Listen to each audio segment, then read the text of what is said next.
The story begins in Shanghai City. In a quiet room, a woman with blue-green hair, Zhang Wangshan, is breastfeeding her newborn son. She tells her baby, Chenchen, how lucky he is to just eat and sleep, smiling that while she's losing sleep over him, it's worth it if he grows up healthy. Unknown to her, the baby is not ordinary.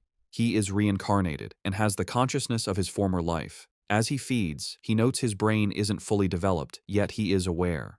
A blue, game-like status screen appears, identifying him as Lin Zichen, 33 days old, with a biological level of ordinary Tier 1.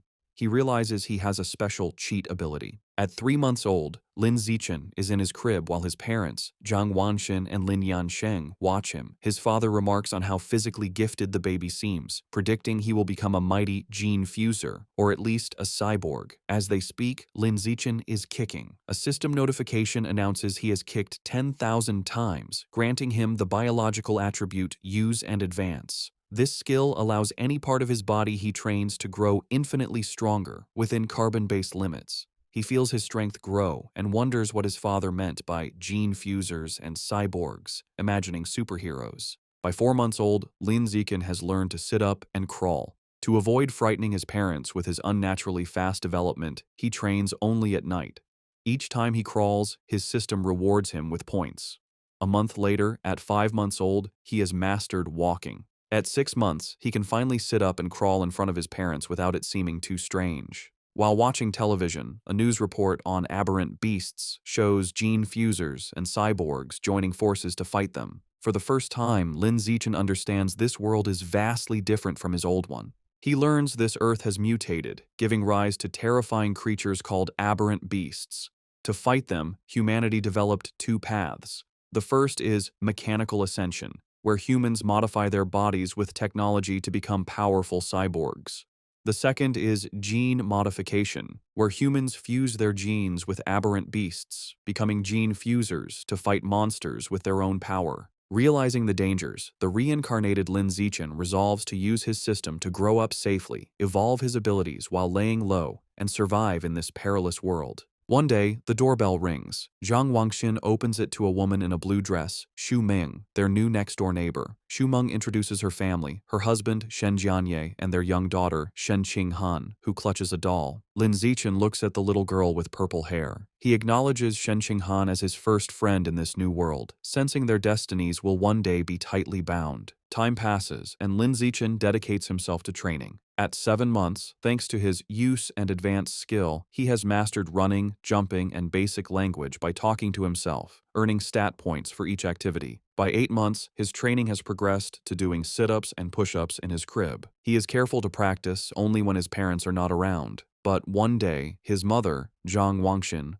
walks onto the balcony and is shocked to see her 8-month-old son doing sit-ups. She rubs her eyes in disbelief. However, being a web novel author, she dismisses it as a stress-induced hallucination. Lin Zichen immediately pretends to be asleep, breathing a sigh of relief and making a mental note to be more cautious. A few days later, while giving him a bath, Zhang Wangxin makes another shocking discovery. She screams for her husband, Lin Yansheng. When he rushes in, she points out that their 8-month-old son has defined abs. Lin Yansheng is stunned. He excitedly suggests their son might be a 1-in-a-million prodigy with a bright future as a powerful gene fuser or cyborg. Hearing this genius narrative, Lin Zichen is relieved his secret is safe, realizing how lucky he is to have 2 web novel authors for parents. Lin Zichen reflects that on this mutated Earth, he is not the only genius. He and his mother watch a news report about a 2-year-old from a martial arts family who can lift a 20 kilos dumbbell with one hand. Zhang Wangshan pulls her son close, proudly stating that her Chenchen is just as amazing. Lin Zichen is touched by his mother's confidence and wonders if he'll also be able to lift 20 kilos when he turns 2. By the time Lin Zichen turns 2, his training has paid off. He has kept a low profile while secretly developing his strength, easily lifting a 20 kilos weight with one hand in the storage room. His session is interrupted when his mother calls that Han Han, Shen Qinghan's nickname, is here to play. Startled, he puts the weight down and goes out. He opens the door to find Shen Qinghan, now also 2, offering him a tart. Lin Zichen internally remarks that due to their different mental ages, they don't play conventionally. While Han Han is a typical toddler, he uses every moment to train.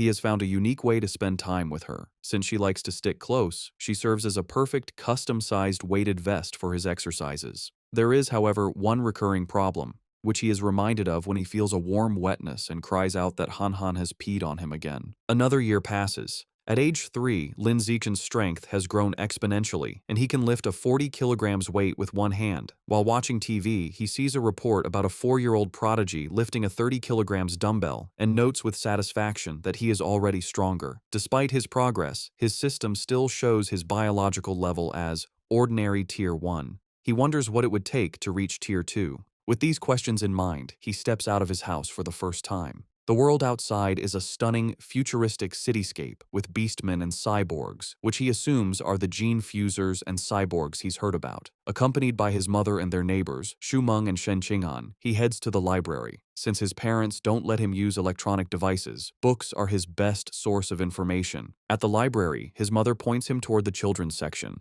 but Lin Zichen heads for advanced encyclopedias, with a worried Shen Qing'an following. The mothers watch in confusion. Shumeng asks why he likes these books, and Zhang Wangxin guesses it's his genius genes. While Shen Qing'an offers him cookies, Lin Zichen is absorbed in his reading. Through the books, he learns that all life is categorized into 6 biological levels: ordinary, advanced, rare, epic, legendary, and mythical, each divided into 9 tiers. He realizes normal humans like his parents are at the bottom, ordinary Tier 1, as insignificant as ants compared to higher-level beings. This knowledge lights a fire under Lin Zichen. He must accelerate his training while maintaining his cover. His system alerts him to a new quest: read 100 million characters to be rewarded with the celestial root of wisdom. Excited to train both mind and body, he accepts. For the next year, Lin Zichen splits his time between physical training and voracious reading. At age 4, he and Shen Qing'an begin kindergarten, holding hands with the IR teacher, Ms. Zhang Mei. His hard work pays off. Soon after starting school, he breaks through to ordinary Tier 2. His physical prowess is immense. He can lift an 80 kilograms weight with one hand, high jump 1.2 meters, and sprint 100 meters in under 11 seconds. Outstanding stats for an adult, let alone a kindergartner. One day, he finds children surrounding a crying Shen Qing'an, calling her a bedwetter.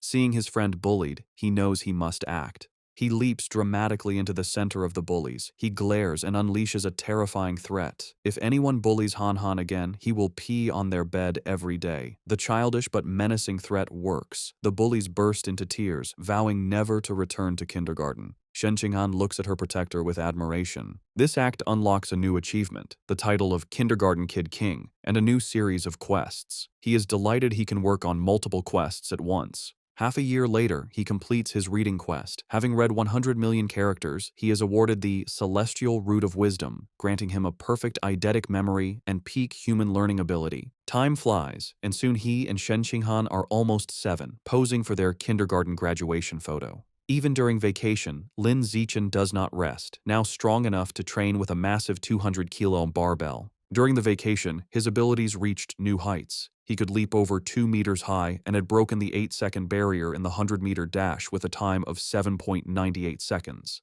His mind was just as sharp. Boosted by his new attribute, he had already finished most of the elementary school curriculum. His new life began at Sunshine Elementary School. Because he was already self-studying advanced subjects, academic competitions were easy. He effortlessly took first place at the National Elementary School Academic Competition just to unlock his title as quickly as possible. Whenever he had free time, he would give Shen Qing'an private tutoring. Though not an exceptional talent, she was diligent. With his help, her grades improved dramatically, and after one semester, she was ranked second in the class, with Lin Zichen holding first place. To speed up his quest, he also participated in school sports meets, breaking every record. Just when he thought his school life would continue in this predictable routine, a special new transfer student appeared. The teacher introduced the newcomer, a girl with long, silvery blue hair named Bai Shui. Lin Zichen immediately knew she was different. As she stood in the doorway, he could sense a faint, unusual aura that did not belong to a normal human. As the new transfer student, Bai Shui, walks to find a seat, the other students watch her curiously. Shen Qing'an leans over to Lin Zichen, whom she calls Xiao Chen, and whispers about how pretty Bai Shui's hair is, like winter snowflakes. However, Lin Zichen is not in the mood to discuss aesthetics. As Bai Shui sits near him, his mind is on the strange, non-human aura he senses from her. He wonders if she could be a gene fuser or the descendant of one. In the following days, Baizue proves to be an enigma. She doesn't speak to anyone and lays her head on her desk the moment class ends, remaining motionless. She barely even gets up for the restroom. At first, students are curious, even taking photos with her while she sleeps. But as her behavior doesn't change, they lose interest, and the classroom returns to its routine.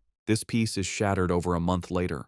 A bizarre phenomenon begins. Bai Shui starts to secrete a viscous, white liquid. The substance has a foul odor and drips down her clothes and legs. The other students react with disgust, complaining about the terrible smell. A mean-spirited boy sneers a crude comment about the liquid and then pours his water bottle over her head, claiming he's washing her out. Humiliated and soaked, Bai Shui clenches her fist on the desk, and tears stream down her face as she begins to cry, her shoulders shaking with silent sobs. The bullies erupt in cruel laughter at her distress. Watching from their desks, Shen Qinghan turns to Lin Zichen with a worried expression, asking if they can help poor Bai Shui. Lin Zichen is confused. He had sensed Bai Shui was dangerous, so he can't understand why she is crying. He agrees to help. As he walks towards the bullies, he reevaluates his assessment. While he still doesn't understand her, he realizes that for now, she isn't a threat. She is just a weak girl being bullied, and he has to step in. Lin Zichen walks up to the main bully and grabs him by the collar, calling out his name, Guan Chun. With a menacing smile, he orders the boy to wipe the water off Bai Shui's desk. Guan Chun is terrified and stammers that he'll wipe it up right away. The other bullies know they are in trouble. Lin Zichen is notorious at school for being skilled at both academics and fighting. Not even 6th graders dared to mess with him. Knowing it's better to comply, they quickly grab tissues and clean up the mess. Once the desk is clean, Lin Zichen's gaze sweeps over the group. He commands everyone involved to apologize to her immediately. The bullies, sweating and terrified, quickly comply. They line up before her desk and bow their heads, offering apologies and promising never to bully her again. With the bullies gone, Bai Shui looks up, her eyes still tearful. She gratefully thanks both Lin Zichen and Shen Qinghan. Shen Qinghan puts a comforting hand on Bai Shui's shoulder, telling her that classmates are supposed to help each other. From that day on, Shen Qinghan makes it her mission to befriend the quiet, white-haired girl, always dragging Lin Zichen along. The three begin spending their free time together. Shen Qinghan is especially kind, always sharing her tastiest snacks with Bai Shui first. During one of these moments, as Shen Qinghan offers her a treat, Bai Shui hesitates. She looks at them and asks if they aren't disgusted by her because she smells so bad. She explains she's sorry for not trusting them, but since she was little, she has always been ostracized by everyone. Having someone be nice to her feels so unreal that she thinks she must be dreaming. Bai Shui looks up in surprise when Shen Qinghan tells her firmly that this is not a dream. Shen Qinghan smiles gently and says she knows what it's like, so she would never be disgusted by her. She declares that as long as Bai Shui is willing, they will be friends forever, pulling a slightly exasperated Lin Zichen into the promise. Overcome with emotion, Bai Shui tightly hugs Shen Qinghan. Tears of gratitude stream down her face as she thanks them for their kindness. After composing herself, she tells them she wants to give them a gift in return. She holds out a necklace with a pair of beast fangs, explaining it was a birthday present from her mother. She gives it to them, hoping it can be a symbol of their friendship. Shen Qinghan enthusiastically agrees, and the three children stand together in the schoolyard as the sun sets, joyfully declaring they will be friends forever. However, just as their newfound friendship was solidified, the unexpected happened. One day, Shen Qinghan is stunned to learn that Bai Shui has transferred out of the school. Lin Zichen confirms it, revealing that he saw her filling out the withdrawal papers. He flashes back to watching from the principal's office doorway. He saw Bai Shui with the principal and a large, intimidating man with cybernetic arms. The principal assured the man that Bai Shui's paperwork was complete and her information would be kept confidential. The encounter confirmed Lin Zichen's suspicions that Bai Shui's identity was not simple. From that day on, he never saw Bai Shui again, left to wonder about her. But he notes that the events that followed were what truly captured his attention. Sometime later, Lin Zichen is at home giving his mother, Zhang Wangxin, a shoulder massage. She sighs in relief, telling him the massage is perfect after a long day of typing. Lin Zichen internally notes that he learned professional massage techniques thanks to his celestial root of wisdom and is surprised by its usefulness. Their quiet evening is interrupted by a major news report. It features another incredible achievement by the Kyoto prodigy. At just 10 years old, the boy has successfully fused with aberrant beast genes and can now lift a 500 kilograms boulder with one hand. Lin Zichen recognizes the boy and realizes with a jolt that his rival has already begun gene fusion. His father, Lin Yansheng, complains that the Kyoto prodigy is always on TV, questioning if they are trying to turn him into an influencer. The parents discuss it. Lin Yansheng explains the boy is from a 1,000-year-old martial arts family, so they likely have advanced gene fusion technology. Zhang Wangxin argues it's wrong to use a child as a guinea pig. Her husband counters that for such a family, family interests come first, earning a sarcastic "you know everything" from his wife. While his parents bicker, Lin Zichen is deep in thought. He recalls that before the fusion, the prodigy could lift 100 kilograms. Now he can lift 500 kilograms, a five-fold increase. In comparison, Lin Zichen, at only 8, can already lift a 300 kilograms weight with one hand without any gene fusion. He concludes with a confident fist pump that his own potential is far greater. His confidence was soaring, but that feeling was short-lived. The next news report taught him the true meaning of fear. Breaking news shows a city in a neighboring country completely devastated by a massive explosion. The report states that based on footage, the attack was carried out by giant aberrant rats. The screen shows horrifying images of monstrous rats swarming the ruins, capturing a screaming woman in their massive jaws, and then brutally devouring her. The news report continues, confirming heretics were responsible for the aberrant rat attack, fanning the flames from the shadows. At a press conference, an official from the devastated Sakura country pleads for international aid, explaining the heretics are a shadowy cult manipulating the beasts. Watching the news, Lin Zichen learns the cult is an anti-human organization of traitors who serve the aberrant beasts for their own gain. He feels relieved to be born in a powerful, stable country, giving him a safe place to grow stronger while laying low. His thoughts are shattered by sonic booms outside. He rushes to the window and pulls back the curtain to see a squadron of heavily armed cyborgs flying through the night sky. He wonders why so many are being deployed, hoping nothing bad is happening. The next morning, everything seems normal. Lin Zichen waits for Shen Qinghan, who runs up, apologizing for being late. As she approaches, he notices something strange. The beast fang necklace Bai Shui gave them, now worn by Shen Qinghan, emits a bright blue glow. He realizes the fang is from an aberrant beast and the source of the faint, non-human aura he'd sensed from her. The glow fades as quickly as it appeared, and the two don't think much of it. However, between the cyborgs and the fang's reaction, Lin Zichen feels that something bad is about to happen. On their way to school, a striking woman with long red hair in a black dress leans against a lamppost, watching them. She comments on what adorable kids they are and steps in front of them, asking if they are brother and sister. Shen Qinghan proudly corrects her, explaining they are childhood best friends. The woman smiles wistfully, remarking how she wishes she had a childhood friend too. Then, her expression turns sinister. She leans in, eyes glinting, and asks why they're going to school alone and where their parents are. As Shen Qinghan begins to answer, Lin Zichen quickly grabs her hand, cutting her off. He pulls her along, stating they're going to be late, leaving the mysterious woman behind. Once a safe distance away, he gently scolds Shen Qinghan, reminding her not to talk to strangers. She nods. After school, Lin Zichen leads them through a deserted alleyway. Shen Qinghan nervously comments on how creepy it is. Lin Zichen explains the area is scheduled for demolition, and everyone has already moved out. Their walk is interrupted by a familiar voice. The red-haired woman from the morning appears, commenting on how they are finally out of school. She's not alone. A large, muscular man named Sheng is with her. The woman tells Sheng she's got the kids over here. Lin Zichen is alarmed. He had deliberately chosen a different route, but she had somehow followed them. The woman tries to lure them closer with a sweet voice, offering them treats. Her accomplice, Sheng, grows impatient. He tells her to stop talking and just knock the kids out so they can get it over with. Without another word, Sheng rushes toward them with a cloth, shouting he's in a hurry to sell them for cash. As he closes in, Lin Zichen shoves Shen Qinghan out of the way and squares up to face him. He clenches his fist and throws a powerful punch with all his might.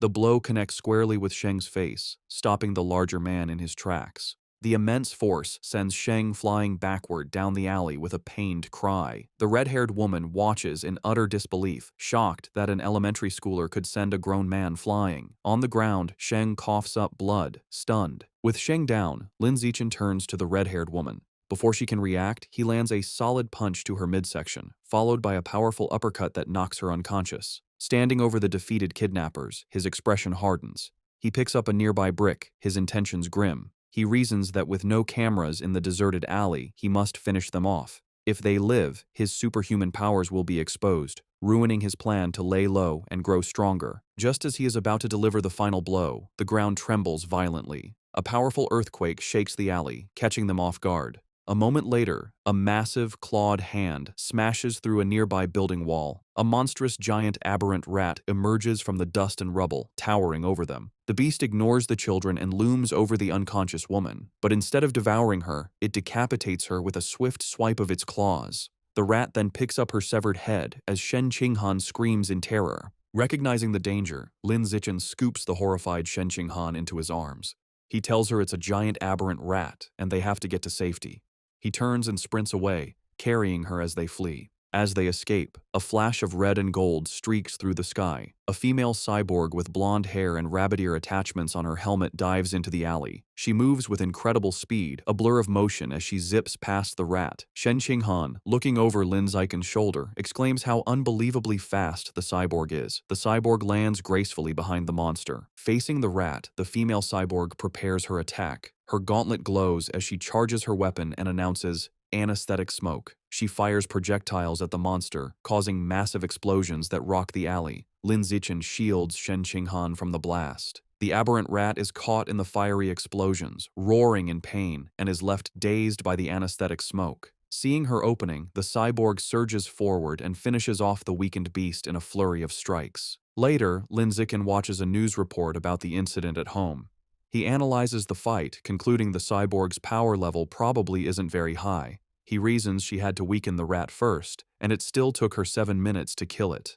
He reflects on the danger of giant aberrant rats, knowing they are tough creatures that can grow over 10 meters long and reach ordinary 5th tier. Fortunate that they escaped unharmed, the incident reminds him of the world's dangers. He resolves to increase his training to protect himself and those he cares about. He is later seen in his training space, doing weighted squats with a heavy barbell, his system rewarding him with points. Although the threat of aberrant rats looms, life continues. Soon, he and Shen Qinghan celebrate their 9th birthday with both families around a large cake. After making wishes, they exchange gifts. Thanks to his celestial root of wisdom, Lin Zichen had taught himself to carve in one night and crafted an intricate wooden hairpin for Shen Qinghan. She is overjoyed, placing it in her hair and exclaiming how much she loves it. Time passes quickly, and soon Lin Zichen and Shen Qinghan graduate from elementary school and start middle school. As they leave, his system notifies him that he has completed the Dominate 9 years of compulsory education achievement,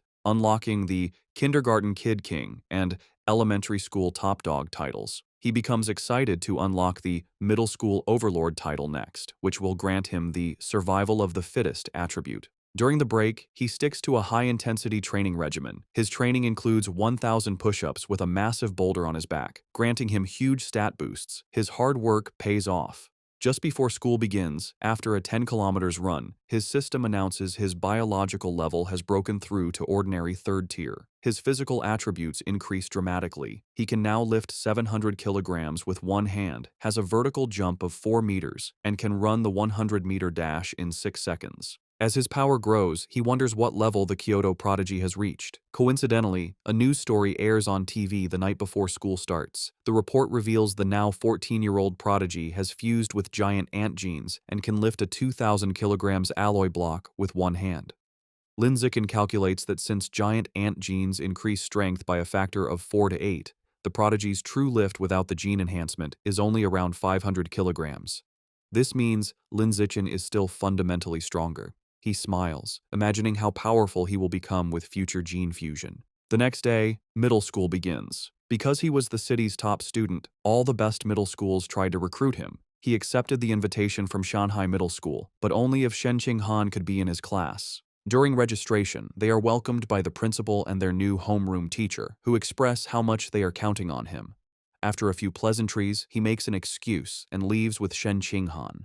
The real reason he chose Shanghai Middle School was for its excellent athletic facilities. They had planned to play badminton on the school's court before classes officially started. On the court, an excited Shen Qinghan tells Lin Zichen, "Xiao Chen, they should start." She serves with a flourish, calling out her fairy's curveball. Lin Zichen easily catches the shuttlecock mid-air, but their game is interrupted. A group of upperclassmen approaches, and their leader, in a backward cap, snatches the shuttlecock, informing them the court is reserved. His friends mockingly offer to let Shen Qinghan stay and spar with them. Shen Qinghan stands her ground, telling them they have to follow the rules, and they were there first. Lin Zichen, seeing them get too close to Shen Qinghan, steps in with a cold expression. He tells them to get away from her and reminds them of the first come, first served rule. The leader scoffs, arrogantly declaring he is taking the court.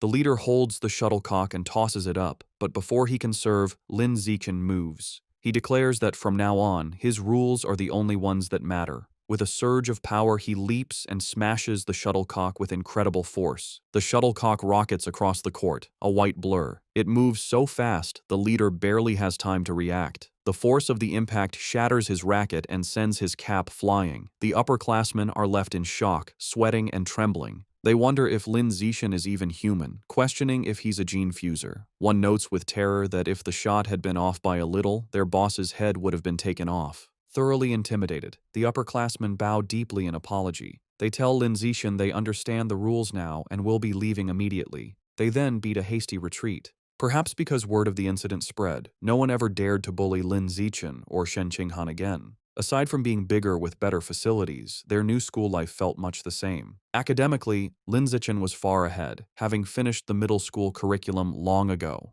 During class, he would read interesting books to pass the time. At night, after workouts, he would use his celestial root of wisdom to learn new skills online, quickly dabbling in cooking, photography, driving, swimming, and various sports. To unlock the middle school overlord title, he didn't just rank first in every subject, he also represented the school in national competitions. He stood amidst a mountain of trophies. To keep a low profile, he was careful not to win first place in every competition. A semester went by, and the title still hadn't unlocked. However, his performances earned him many fangirls who left stacks of love letters on his desk. He ignored them. Aside from tutoring Shen Qinghan, he focused on the upcoming school sports festival. He believed that if he completely dominated it, he should finally unlock the title. For the festival, he entered only 3 events: shot put, high jump, and sprinting, representing strength, jumping, and speed. He achieved an astonishing 201-meter throw in the shot put. Although he held back to avoid seeming too superhuman, he still easily took first place in all his events. Just as he was sitting with Shen Qinghan, admiring his gold medal, he felt a new power surge through his body. A system notification appeared, announcing that because his achievements far surpassed every other student, he had unlocked the middle school overlord title.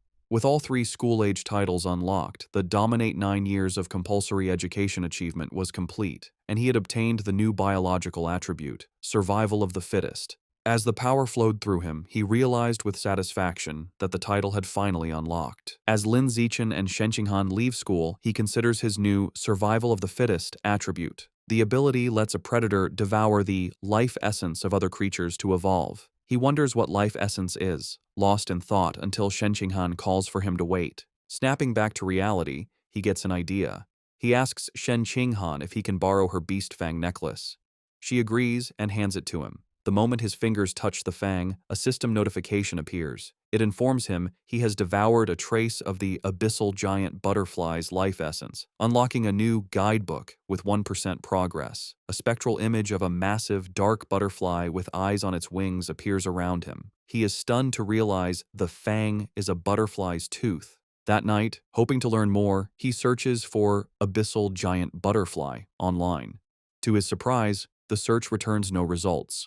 Realizing he'll have to study this exotic beast on his own, he remembers Bai Shui had given them a pair of fangs. He rummages through his bag and finds the second tooth. Holding the second fang, he once again absorbs its power. Another system notification confirms he has devoured a second trace of life essence, but the guidebook progress only increases to 2%. He looks at the fang with disappointment, realizing there isn't much life essence left in it. He concludes he must find another way to unlock the abyssal giant butterfly's full power. The next day after school, to boost his training and ensure a quick escape route from any aberrant beasts, Lin Zichen starts biking Shen Qinghan to and from school every day. As they leave the school grounds, a man calls out to him, "Zichen." The man, in a tracksuit, stops them and introduces himself as Coach Guo from the school's martial arts team. He praises Lin Zichen's performance at the sports meet as the best in school history.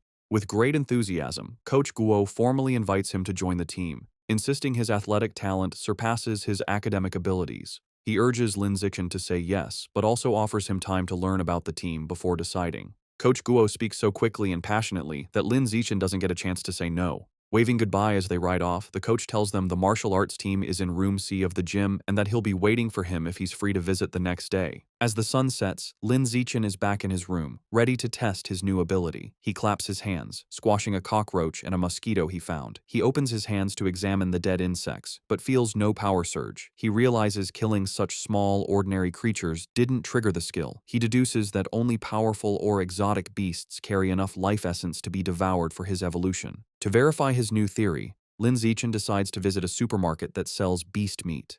With Shen Qinghan on the back, he bikes them into the city. They soon arrive at a large, multi-story supermarket. Inside, they walk through the aisles, and Lin Zichen notes that while there is plenty of beast meat, it's all pre-packaged. He knows he can't test his theory without touching the meat. Just as he's feeling frustrated, he hears a butcher advertising fresh-cut beast meat. He spots a counter with a sign reading, "Fresh beast meat, not pre-packaged, safe to eat," where a butcher is cutting up large sides of meat. Telling a confused Shen Qinghan to wait, he says he's going to check out the meat. He doesn't explain further, eager to confirm his suspicions, and rushes to the counter. He reaches out and places his hand on a slice of freshly cut beast meat. The moment he makes contact, a powerful surge of purple energy flows into him. Just as he thought, the beast meat contains a strong surge of life essence. He clenches his fist in excitement, a wide grin on his face. Shen Qinghan watches, bewildered, wondering why he is so excited just from touching meat. She approaches him with a look of confused concern, asking how the meat feels. Trying to play it cool, Lin Zichen casually tells a bewildered Shen Qinghan that the meat just feels fresher than normal and asks if she wants to touch it too. She frantically waves her hands and refuses, saying he has touched it enough for both of them. Having confirmed his theory, Lin Zichen decides to buy some of the beast meat to try at home, surprising Shen Qinghan. He isn't surprised by her reaction, knowing beast meat is incredibly expensive. Even the cheapest option, the ghost shadow squid, costs nearly 1,000 yen per jin. Deciding to go with the squid, he picks up a package. Shen Qinghan panics at the price, telling him it's too expensive and that he should ask his mother first. Lin Zichen simply smiles and pats her head reassuringly. He tells her not to worry, making up a lie that his mom had already told him to buy plenty for both of their families.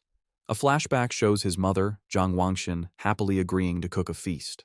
Internally, Lin Zichen admits that while sharing is part of his plan, his other, more important reason is to test if he can absorb life essence through consumption, as he worries direct absorption might spoil the meat. At the checkout, he buys 3 packages of the ghost shadow squid for a hefty 29.94 yen. The female cashier thanks him. As they leave, Lin Zichen thinks about how expensive the meat was, wondering when they'll be able to afford it again. By the time they finish shopping, it is after 9 p.m. Knowing the city has been chaotic lately, they decide to head straight home for safety. On the ride home, Lin Zichen can't stop thinking about his experiment. Unable to wait, he discreetly places his hand on the package of meat in the basket. He immediately feels a familiar surge of purple energy. His system confirms he has devoured a trace of the ghost shadow squid's life essence. A new guidebook for the creature is unlocked, but his progress is only 0.1%. A spectral image of the menacing, multi-eyed squid appears in his mind. As they bike through the quiet streets, he does some mental math. He realizes devouring a small amount of meat only unlocked a fraction of its power. He estimates he'd need to devour 100 jins to reach 100% on the guidebook, costing a staggering 100,000 yen. He considers the squid's special ability, to dissolve into water and vanish, and decides the powerful skill is worth the price. His course is clear. He needs to make a huge sum of money, as he can't ask his family for that much. He then remembers his second reason for buying the meat, to test if absorbing its life essence would cause it to spoil. He glances at the package. It's been a while, but the meat looks perfectly fresh. He grins, delighted that absorbing the essence doesn't ruin the meat. As he continues to absorb its power, his progress bar for the squid climbs to 3%. His concentration is broken when Shen Qinghan shouts a warning. He slams on the brakes, screeching to a halt just inches from a couple in the bike lane, and apologizes. He scolds himself for not watching where he was going, then wonders why the lane is so crowded. Shen Qinghan points ahead. They see a tense standoff. A muscular, red-haired man is holding a woman hostage at knife point. Shen Qinghan recognizes the hostage in terror as their teacher, Chao Mei. The man shouts threats at the crowd. The area is surrounded by police officers who try to de-escalate the situation through a megaphone. The police captain holds back an officer, Ah Bing, telling him not to shoot recklessly. The captain explains the target is too close to the hostage and using her as a shield, making a clean shot impossible.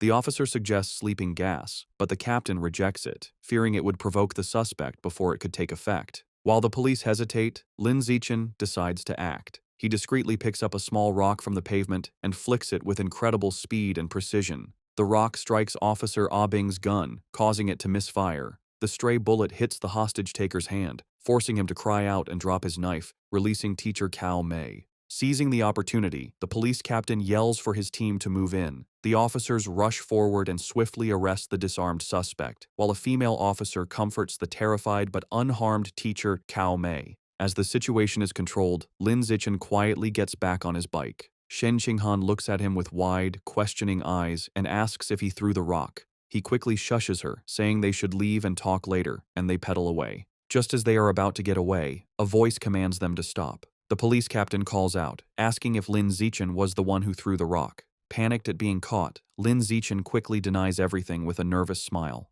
The captain watches them pedal away, finding it strange that someone wouldn't want to admit to a good deed. He muses aloud that there's a reward for bravery. The word reward instantly catches Lin Zichen's attention. Needing money, he slams on his brakes, skids to a halt, and rushes back to the captain. He sheepishly retracts his denial, admitting he threw the rock and explaining that the money is really important to him. The captain tells him to come to the station to make a report, promising to help him apply for the reward. After informing their families, Lin Zichen and Shen Qinghan prepare to head to the police station. He assumes everything will go smoothly, but as the police lead the cuffed suspect away, something goes horribly wrong. The suspect's face begins to twist grotesquely. The police realize with horror that he's a heretic and is mutating into a giant aberrant rat right before their eyes. The monster breaks its cuffs and goes on a rampage, swiping its massive claws at the officers. The police captain gets on his radio, ordering all forces to open fire but to protect the civilians. The officers unload their weapons, but the bullets have no effect. A frantic report comes in, identifying the heretic as having fused with Rat King genes and calling for immediate backup.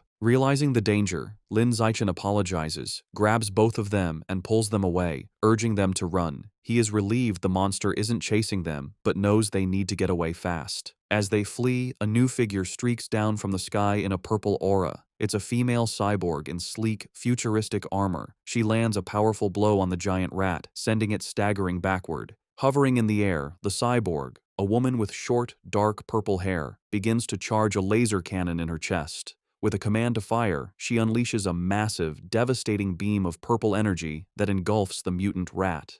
The creature roars in agony as it is completely disintegrated, leaving nothing but scorched remains. Lin Zichen watches, stunned by the cyborg's incredible power. With the threat gone, Teacher Cao Mei and Shen Qinghan breathe sighs of relief. Lin Zichen, however, is more concerned about his bike, noting with relief that the blast didn't hit it, which would have been a huge financial loss. Just as the tension subsides, he has a sudden realization. He looks into the bike's basket and sees the expensive ghost shadow squid meat has spoiled, giving off a foul smell. He now understands his initial theory was correct. Absorbing the life essence causes the meat to spoil, but there's a delay. Holding up a limp tentacle, he realizes he needs an excuse and decides to blame the fight and the now deceased heretic. Putting on a dramatic show, he throws the spoiled tentacle down, loudly blaming the heretic and the cyborg's attack for roasting the meat. Teacher Cao Mei comforts him, saying what matters is that they're all safe. Although they plan to go home, at the captain's request, they end up riding with the security team to the station. They didn't expect to be transported in the same van as the heretic's remains.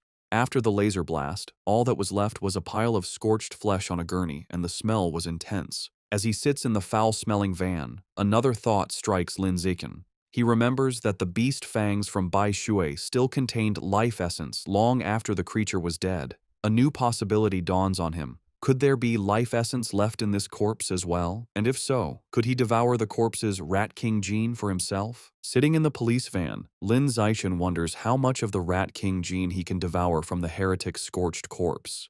Deciding to find out, he discreetly reaches his hand towards the remains. The moment he makes contact, he feels a powerful surge of red energy. His system confirms he has devoured a trace of the giant mutant rat's life essence, unlocking its guidebook with an impressive 5% progress. He is shocked by how much he absorbed and realizes the freshness of the source is directly proportional to the amount of life essence he can obtain. The escorting officer, Ah Bing, notices his movement and tells him to sit still. Lin Zichen quickly claims he just needed to stretch. Later, at the public security office, he knows that while Ah Bing was easy to fool, the security captain is sharper. The captain informs Lin Zichen that he has applied for his bravery reward, but then questions him more seriously. He asks how a middle schooler, at such a distance and in poor lighting, managed to so precisely hit the heretic's knife hand with a rock. Lin Zichen gives a vague answer, claiming it's because he often trains his right hand. The odd response leaves the captain speechless. Their conversation is interrupted when Shen Qinghan calls out that her auntie is here. Lin Zichen is surprised to see his parents rush into the station. His mother runs towards him in a panic, calling his name with a terrified expression. She throws her arms around him in a tight hug, asking if he's all right and telling him he scared her half to death. He tries to calm her, reassuring her that he's fine and even got a bravery reward. Holding him close, his mother makes him promise that next time there's danger, he will hide somewhere safe first. She tells him with tears in her eyes that all she wants is to see him grow up safe. Lin Zichen is visibly moved by his mother's heartfelt concern. As they leave, Lin Zichen reassures his mother he will always protect himself first. The police captain watches them go, still pondering the boy's strange abilities. On their way out, Lin Zichen passes two female police officers discussing the case. One remarks that perverts are getting more brazen, and her colleague reveals the heretic was a liberal arts student from Guangyuan University, brainwashed by the rat god cult. The first officer curses the cult, but the second points out they need to eliminate the root cause, the self-proclaimed Rat King. The name instantly catches Lin Zichen's attention. In the car home, he immediately starts researching the rat god cult on his phone. Surprised to find a ton of information, he learns the cult's main base is in Shanghai City, and most of its members are societal outcasts. He uncovers a shocking piece of information suggesting the Rat King wants to evolve into a higher life form and is forcing its followers to gather evolution materials. This leads him to a chilling question. Has the Rat King, an aberrant beast, already developed sentience? His thoughts are interrupted when he glances out the window and sees a giant rat, nearly the size of a cat, on the sidewalk. For a moment, he wonders if it's related to the Rat King, but quickly dismisses the idea, telling himself that in the South, cat-sized rats aren't that unusual. Shaking off the thought, he realizes how quiet Shen Qinghan has been. He looks over and sees her squirming uncomfortably, her knees pressed tightly together. He immediately understands. He recalls that ever since she was a child, whenever she gets nervous or startled, she can't control her bladder. While embarrassing for her, Lin Zichen has always felt this peculiar reaction might be linked to some hidden potential within her. When they get home, Lin Zichen's mother, Zhang Wangxin, is shocked that the nearly 3,000 yen worth of beast meat is gone. Lin Zichen quickly thinks of an excuse, sheepishly claiming that during the emergency, he must have dropped it while running away. His mother immediately puts his safety first, telling him to forget the meat and that all that matters is he is unharmed. Lin Zichen breathes an internal sigh of relief, glad he fooled his mother. However, his father, Lin Yansheng, is more stubborn. He announces he is going back to look for the expensive meat, boasting that a fated wage slave like him is tough. Lin Zichen tries to stop him, arguing it's too dangerous and the meat is already spoiled. His father becomes suspicious, asking how he could know it had gone bad. Sweating nervously, Lin Zichen quickly claims it was an obvious guess. Meanwhile, back at the now empty public security office, the police captain is still pondering the night's strange events. As he smokes a cigarette, he can't shake the question of how an ordinary middle schooler could have thrown a rock with such incredible power and precision.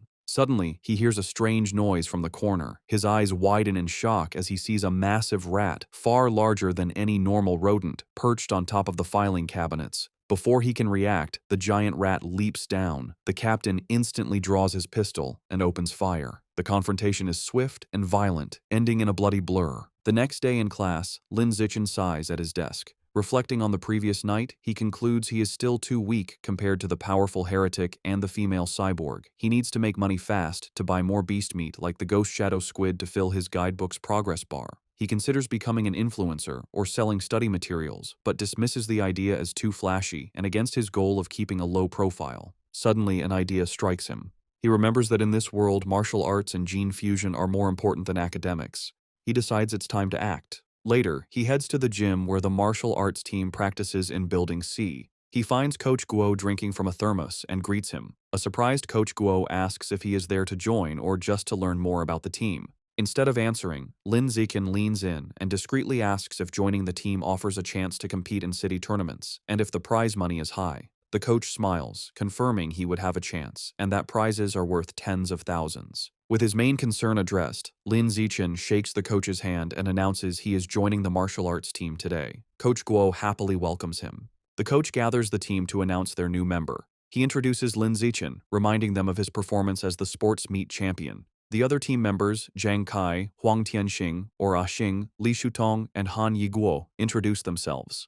Finally, Lin Zichen introduces himself. Since Lin Zichen has no formal martial arts training, Coach Guo demonstrates basic fist and leg techniques. The coach explains the moves look simple but are difficult to master, noting that the team's fastest learner, Li Shutong, took a week to perfect them. He then encourages Lin Zichen to try. Lin Zichen assumes a ready stance. Thanks to his celestial root of wisdom attribute, which grants him heaven-sent martial insight, he has already memorized and understood every detail of the demonstration just by watching. As he practices the fist techniques, a system notification awards him points in vitality, strength, dexterity, and proficiency. He executes the hand and fist movements with flawless precision and speed. He transitions seamlessly into the leg techniques, performing powerful, fluid kicks. Another system notification grants him points for his leg muscles, dexterity, and proficiency. The coach and the team watch in stunned silence. The coach's jaw drops, and he almost fumbles his thermos, unable to believe it. He wonders how someone could learn the complex forms perfectly after one look. Staring at the flawless performance, a single thought forms in his mind. He must be a once-in-a-million martial arts prodigy. That evening in Shanghai, Lin Zichen's mother, Jiang Wangxin, calls him for dinner. He rushes out eagerly, spoon in hand, asking what she made. She proudly presents a large platter of the ghost shadow squid he wanted. The aroma is incredible, and he tells his mother how amazing it smells. She urges him to eat while it's hot. He takes a bite and praises her cooking as the best in the world. Pleased, she tells him to eat a lot, as she bought 3 full gins for him. As he eats, a system notification appears. He has devoured a trace of the ghost shadow squid's life essence by consuming it, bringing his guidebook progress to 3.01%. He realizes with frustration that eating the meat works just as well. If he had known, he wouldn't have spoiled the first batch by touching it. While they eat, a news report catches their attention. It's about a 14-year-old genius girl, the youngest cyborg in history after fusing with an energy core. Her energy system grants her superhuman abilities, lifting a 5,000-kilogram SUV with one hand, sprinting 100 meters in 3 seconds, and jumping 8 meters vertically. Watching this, Lin Zichen ponders the debate in his world. Between the Kyoto prodigy's gene fusion and this girl's cybernetics, which path is stronger? His thoughts are interrupted by another breaking news story. It announces that the security captain they met, He Chun-shan, was killed in his office. Surveillance footage showed he was attacked and devoured by a giant mutant rat that infiltrated the station. Medics are shown wheeling his body into an ambulance. Lin Zichen is horrified. He recalls the large rat he saw the night before and wonders if it was connected. He imagines a giant rat rampaging through the city. The captain's death is a grim reminder of the escalating danger. Staring intently, Lin Zichen decides he must intensify his training immediately. Following the police captain's death, Lin Zichen dedicates himself to a grueling training regimen. After intense practice, he can now sprint 100 meters in a blistering 4.61 seconds. His physical power has skyrocketed. His vertical jump is 5.3 meters, and he can lift an astounding 1,200 kilograms with one hand. In addition to his personal training, he continues his martial arts practice with the school team, hoping to boost his strength quickly for the upcoming tournament. The next morning at school, he heads to the gym to practice, with a curious Shen Qinghan tagging along. On their way, a girl with pink hair warmly greets Lin Zichen and offers him a bottle of fresh milk. He politely declines, thanking her, and walks past with Shen Qinghan, leaving the girl disappointed.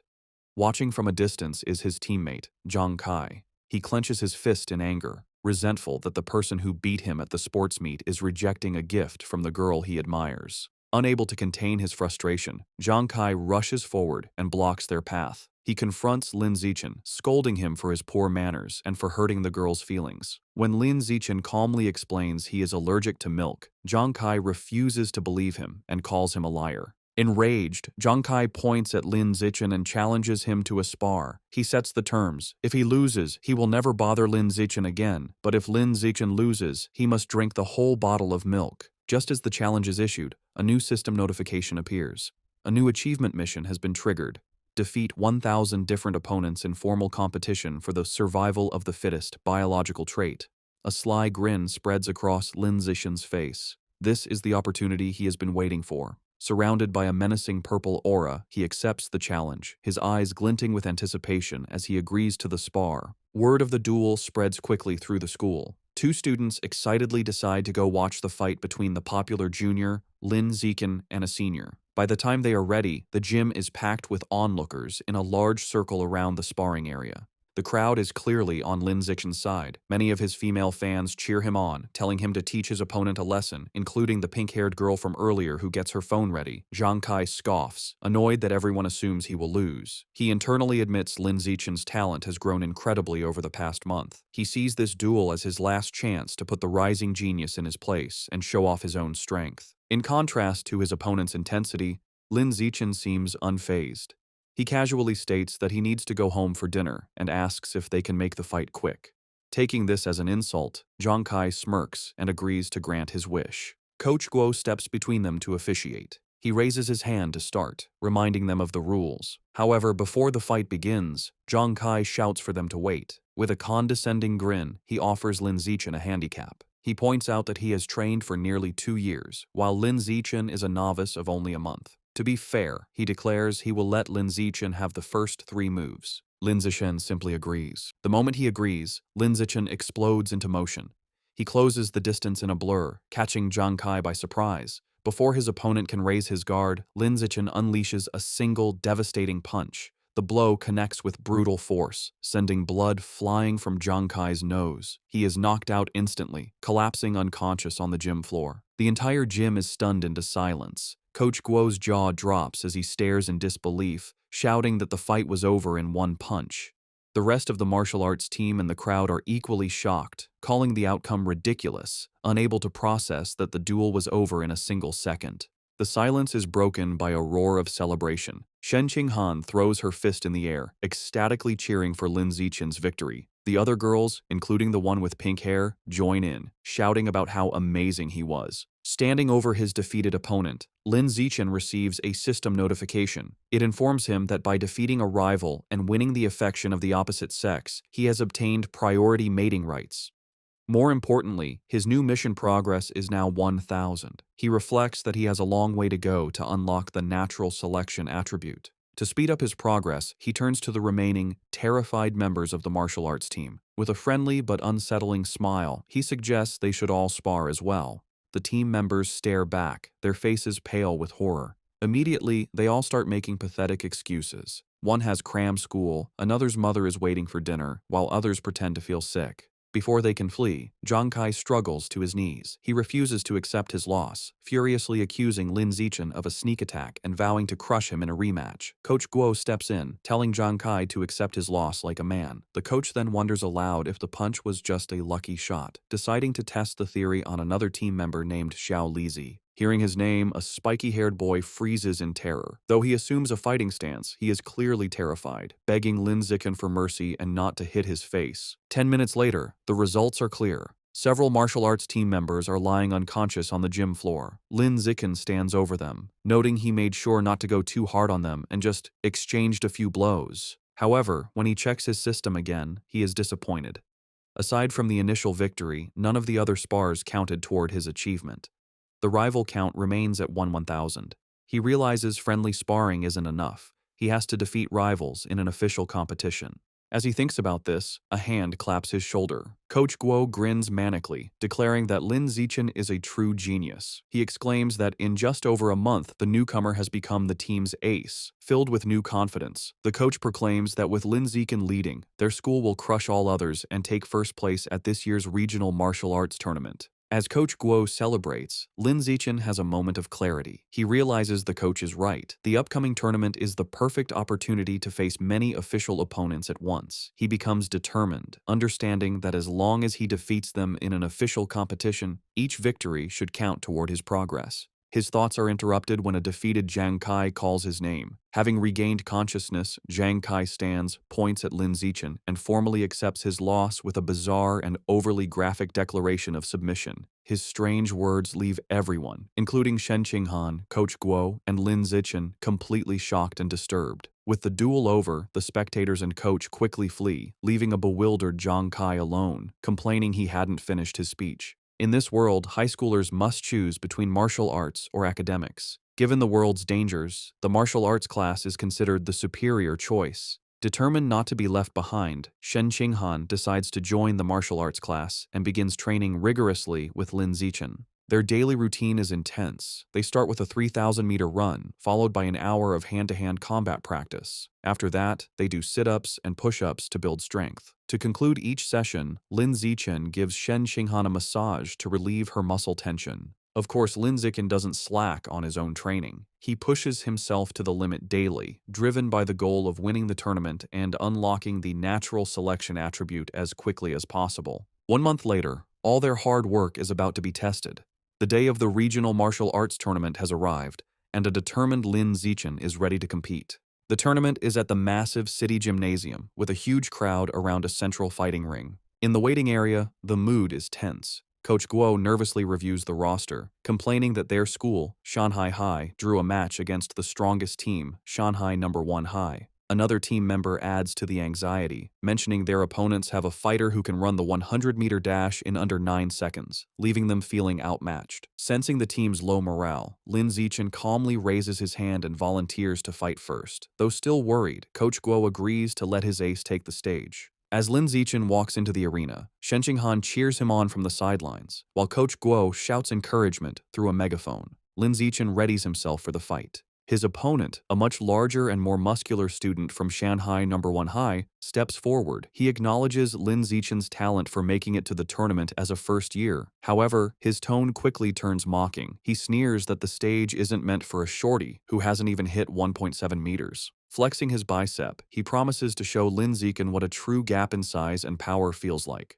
The referee signals for the duel to begin. The large opponent rushes forward, unleashing a powerful punch. To his shock, Lin Zichen doesn't retreat. He effortlessly sidesteps the blow and counters with a swift punch to his opponent's chest. The impact is devastating. The force sends the massive student flying backward across the arena, knocking him out cold. The announcer stares in stunned silence before stammering a victory for Lin Zichen. On the sidelines, Shen Qinghan jumps to her feet, cheering that her Xiao Chen was amazing. The rest of the Shanghai High team erupts in celebration, mobbing their coach and shouting that Lin Zichen is insane, dismissing his opponent's strength as dead muscle. Meanwhile, on the other side, the coach for Shanghai No. 1 High is furious. He berates his defeated student for charging in blindly without using his footwork. Back in the ring, Lin Zichen receives a system notification confirming he has defeated another tournament rival, improving his ranking and bringing his elimination count to 2-1,000. He clenches his fist, satisfied that these matches are what he needs to advance. The opposing coach, determined to stop this, calls his next fighter forward, a boy named Chen Feng, and orders him to crush the first year as quickly as possible.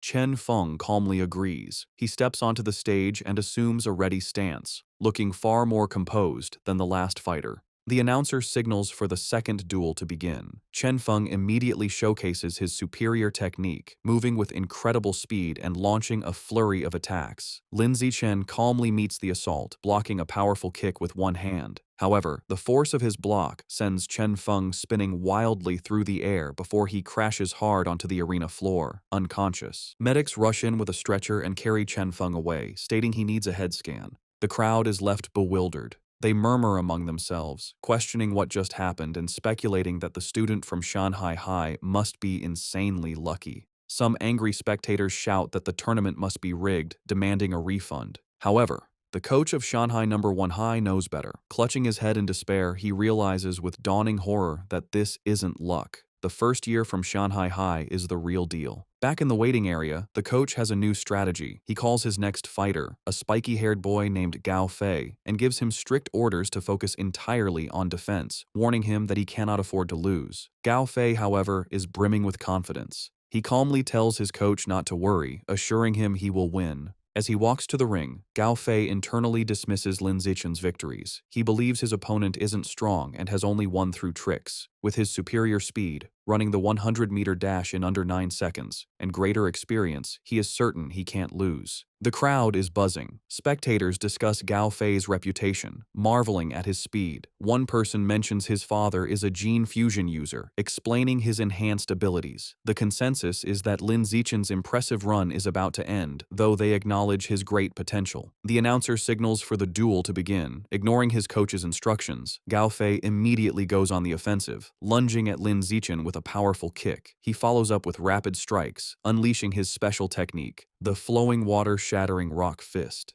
His coach watches in fury, shouting at his disobedient student for attacking. Gao Fei scoffs at defense, believing a genius like him doesn't need it. Meanwhile, Lin Zichen, easily evading the blows, finds the technique interesting and decides to learn it on the spot. Gao Fei grows frustrated as he can't land a single hit. He stops out of breath and demands to know how Lin Zichen is dodging his attacks. Unfazed, Lin Zichen calmly asks if he has any other moves, taunting him. Enraged, Gao Fei unleashes another desperate barrage of punches. Seeing the same predictable moves, Lin Zichen decides the time for observation is over. He thinks, "All right then, let's end this." He effortlessly dodges the final punch and counters with a single powerful kick to Gao Fei's midsection, ending the match instantly. The crowd is once again left in stunned, speechless silence.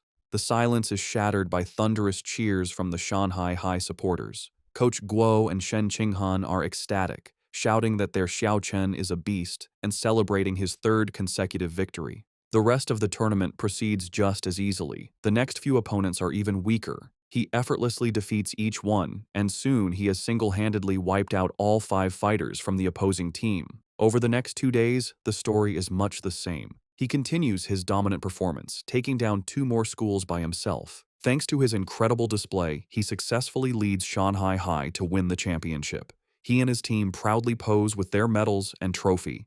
However, as he checks his system, his rival count is only 16,000.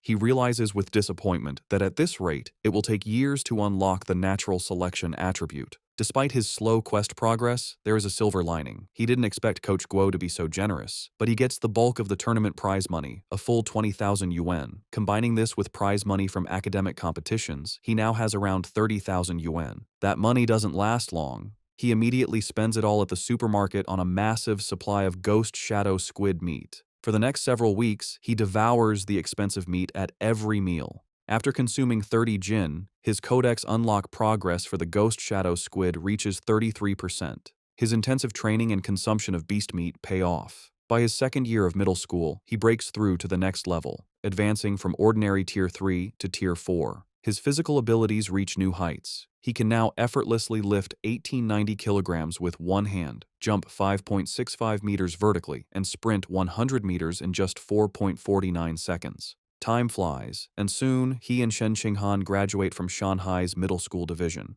However, when the high school entrance exam results are released, their paths seem destined to diverge.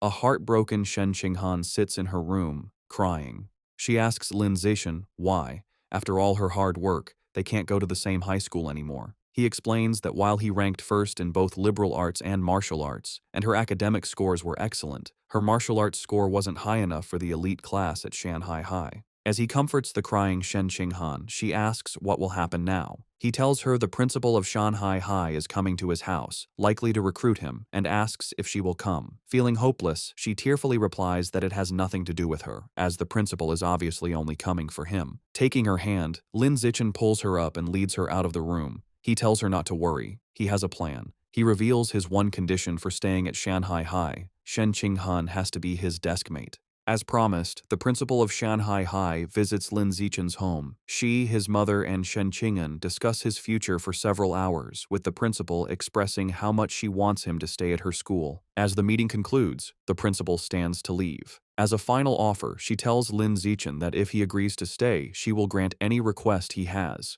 Taking the opportunity, Lin Zichen states his one condition.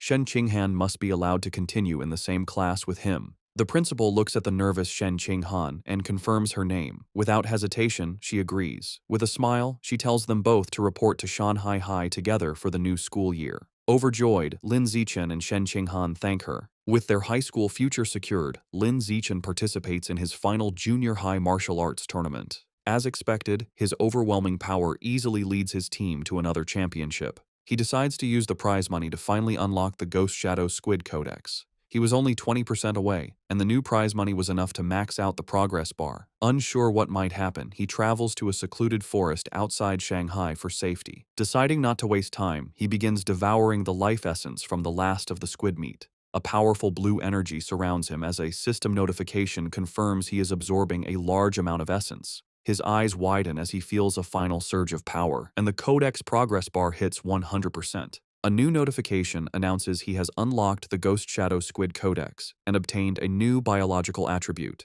Blessing of Liquid Affinity. The ability enhances his affinity with water, allowing him to move freely and even vanish in aquatic environments. However, as the power settles, he stands in the quiet forest holding the limp squid tentacles and feels his new ability is kinda underwhelming. Still feeling underwhelmed, Lin Zichen tests his new ability in a nearby pond. He finds his Blessing of Liquid Affinity has some benefits. He can soak for long periods without his skin wrinkling, and swimming is much easier with reduced water resistance. However, there are no other noticeable effects. He sits in the water and rationalizes that since the Ghost Shadow Squid is a low-tier beast, it's fair the ability isn't very powerful. He resolves that to get better attributes, he will either have to save up for higher-grade beast meat or become strong enough to hunt powerful wild mutant beasts himself. The memory of the terrifying giant mutant rats strengthens his resolve, and he clenches his fist, determined to grow stronger. With less than a week before school begins, Lin Zichen's mother and Shen Qinghan's family decide to go on a trip. To better study his new liquid affinity, Lin Zichen suggests they go to the beach. As they stand in the ocean, Shen Qinghan shivers and complains the seawater is cold. Lin Zichen, however, feels perfectly at home. He tells her to ease into it and then dives into the water, swimming with incredible speed.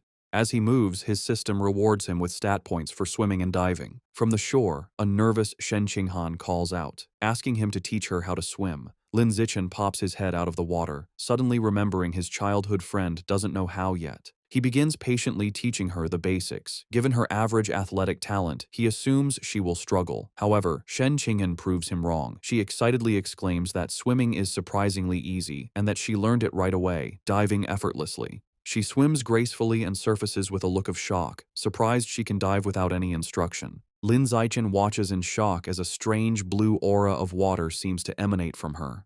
After she surfaces, she excitedly tells him how amazing it feels. She notes that while opening one's eyes underwater usually stings, she feels no discomfort. In fact, she finds it cool and pleasant. Her words leave Lin Zichen deep in thought. He watches her swim away, finding the situation unusual. He reasons that even with a natural talent for water, there's no way she could have mastered all the skills so instantly. Her rapid learning is simply not normal. Suddenly, a realization dawns on him. He recalls her lifelong problem with bedwetting when nervous. He wonders if this weakness is actually a sign of a powerful, innate water affinity she was born with. The idea excites him. He becomes convinced she might possess some kind of special cultivation body, like a character from his parents' Xianxia novels. To test his theory, they continue diving. Her performance shocks him even more as they explore the underwater world. He notes they have been holding their breath for over 10 minutes, an incredible feat for a beginner like Shen Qinghan. As they swim, Shen Qinghan's expression suddenly changes. A strange, swirling sound begins to vibrate through the water around her. Both look up, trying to find the source. They surface abruptly, and Shen Qinghan cries out as the glowing blue water swirls around her. Later that night, as they walk along the beach, Lin Zichen asks what happened.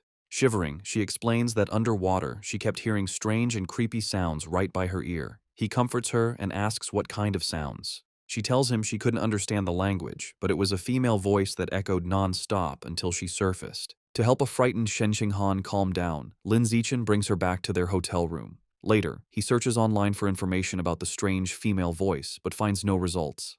Unsettled and unable to sleep, he uses his restless energy to train. As he performs 1,000 weighted sit-ups, he feels a sudden surge of power. A system notification announces his hard work has paid off. He has advanced to ordinary Tier 5. Surprised but pleased, he considers his new strength. He realizes that at Tier 5, he is powerful enough to rival a fully grown giant mutant rat. A determined glint appears in his eyes as he clenches his fist, confident that tearing the beasts apart with his bare hands is no longer impossible. Eager to test his new limits, he goes to the empty beach at night. The stat boost is immense. His 100-meter dash time has dropped to a mere 3.64 seconds, and his vertical jump has increased to an incredible 6.98 meters.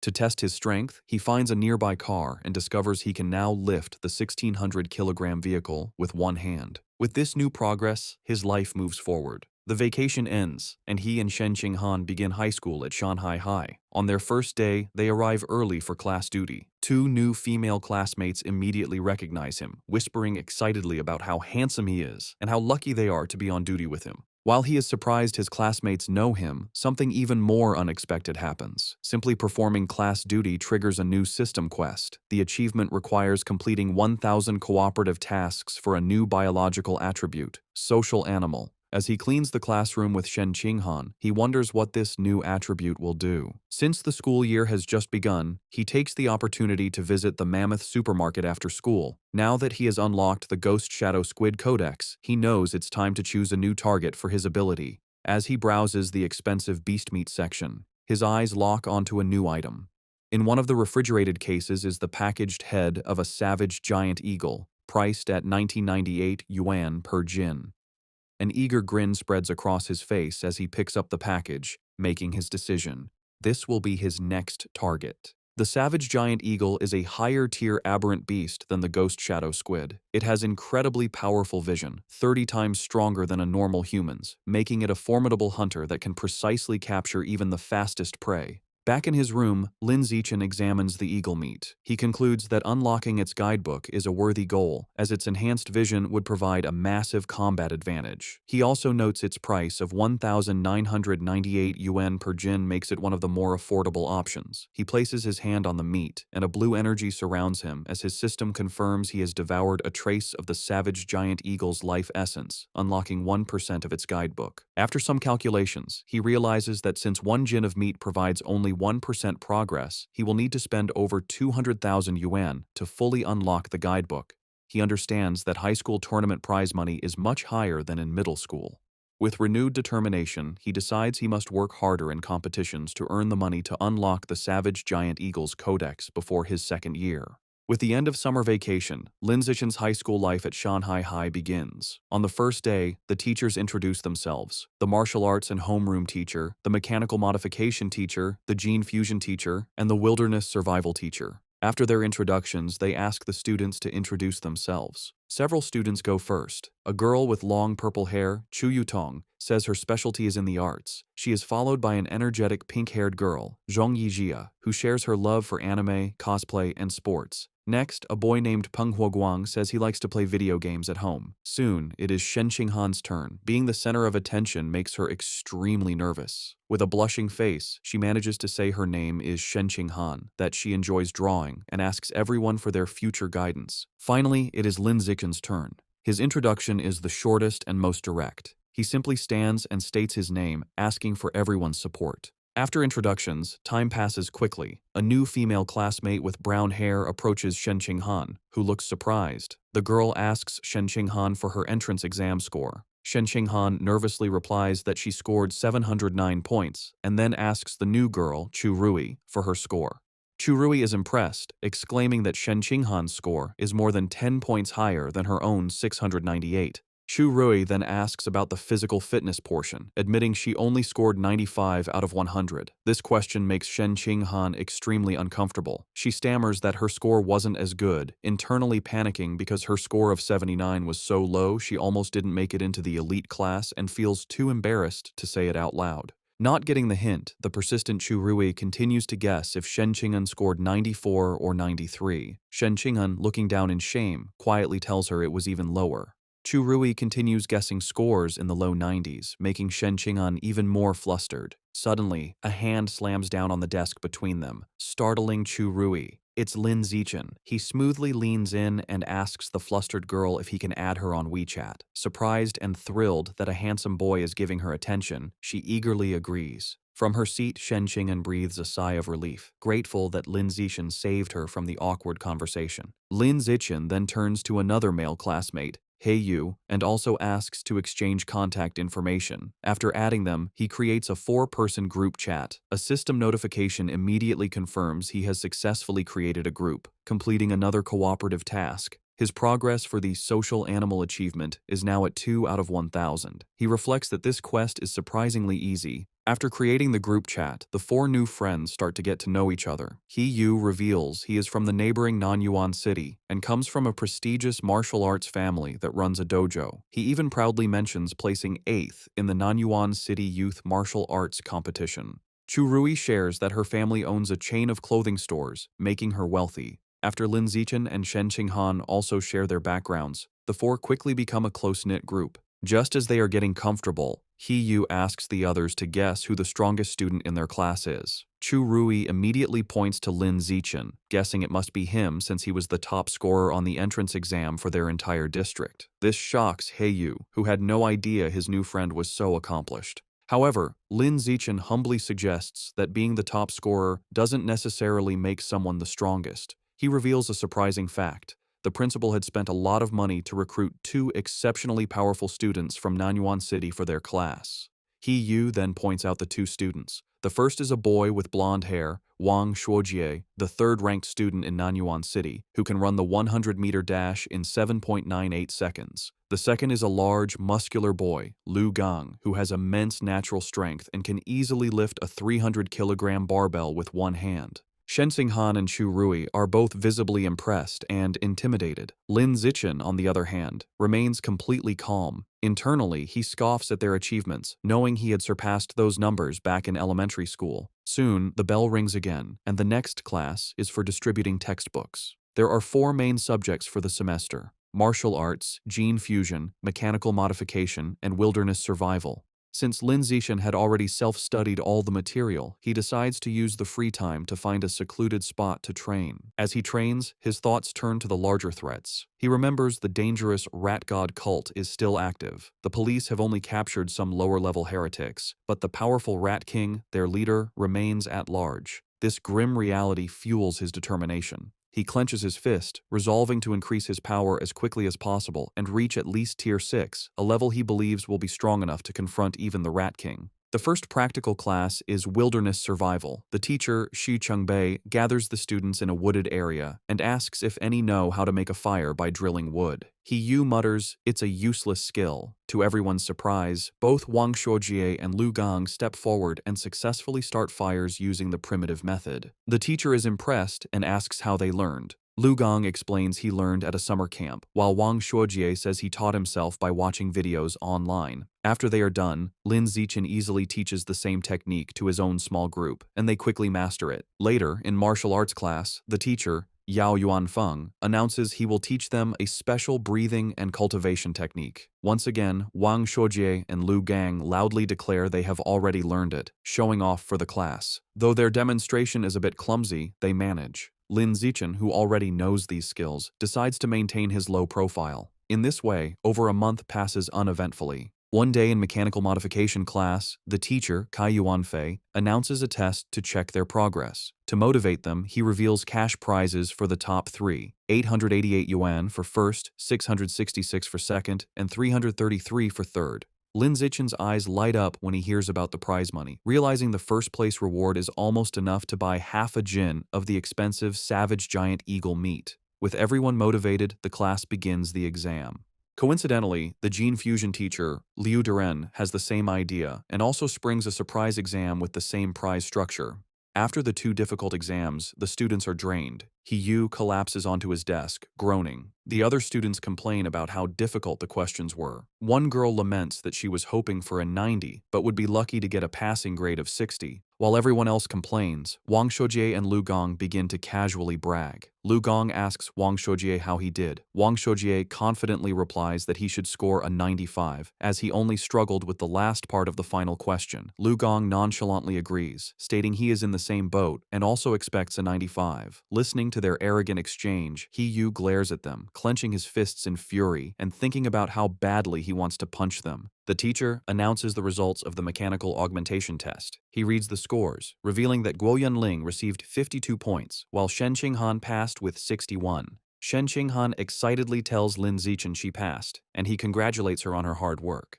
The teacher continues, announcing He Yu scored an impressive 88 points. His friends praise him, and he humbly replies he was just lucky, promising to treat them to a meal with his third-place prize of 333 yuan. Next, the teacher confirms Lu Gang and Wang Shuojie both scored 95 just as they predicted, complimenting them for being only one question away from a perfect score. Wang Shuojie confidently claims that with 10 more minutes, he could have solved the final problem, and Lu Gang agrees. Listening to them brag, He Yu is frustrated, but comforts himself with the thought that third place is still his. However, the teacher then reveals a shocking result. Despite the test's difficulty, one student achieved a perfect score, Lin Zichen, with 100 points. Wang Shuojie and Lu Gong are stunned, shouting the result is absurd. The rest of the class erupts in cheers. Even a defeated He Yu joins in, recognizing Lin Zichen is on another level. Shen Qinghan and Chu Rui celebrate his victory as the glory of Shanghai. Ignoring the praise, Lin Zichen's focus is on the prize. He raises his hand and asks Teacher Kai when the 888 yuan prize for first place will be distributed.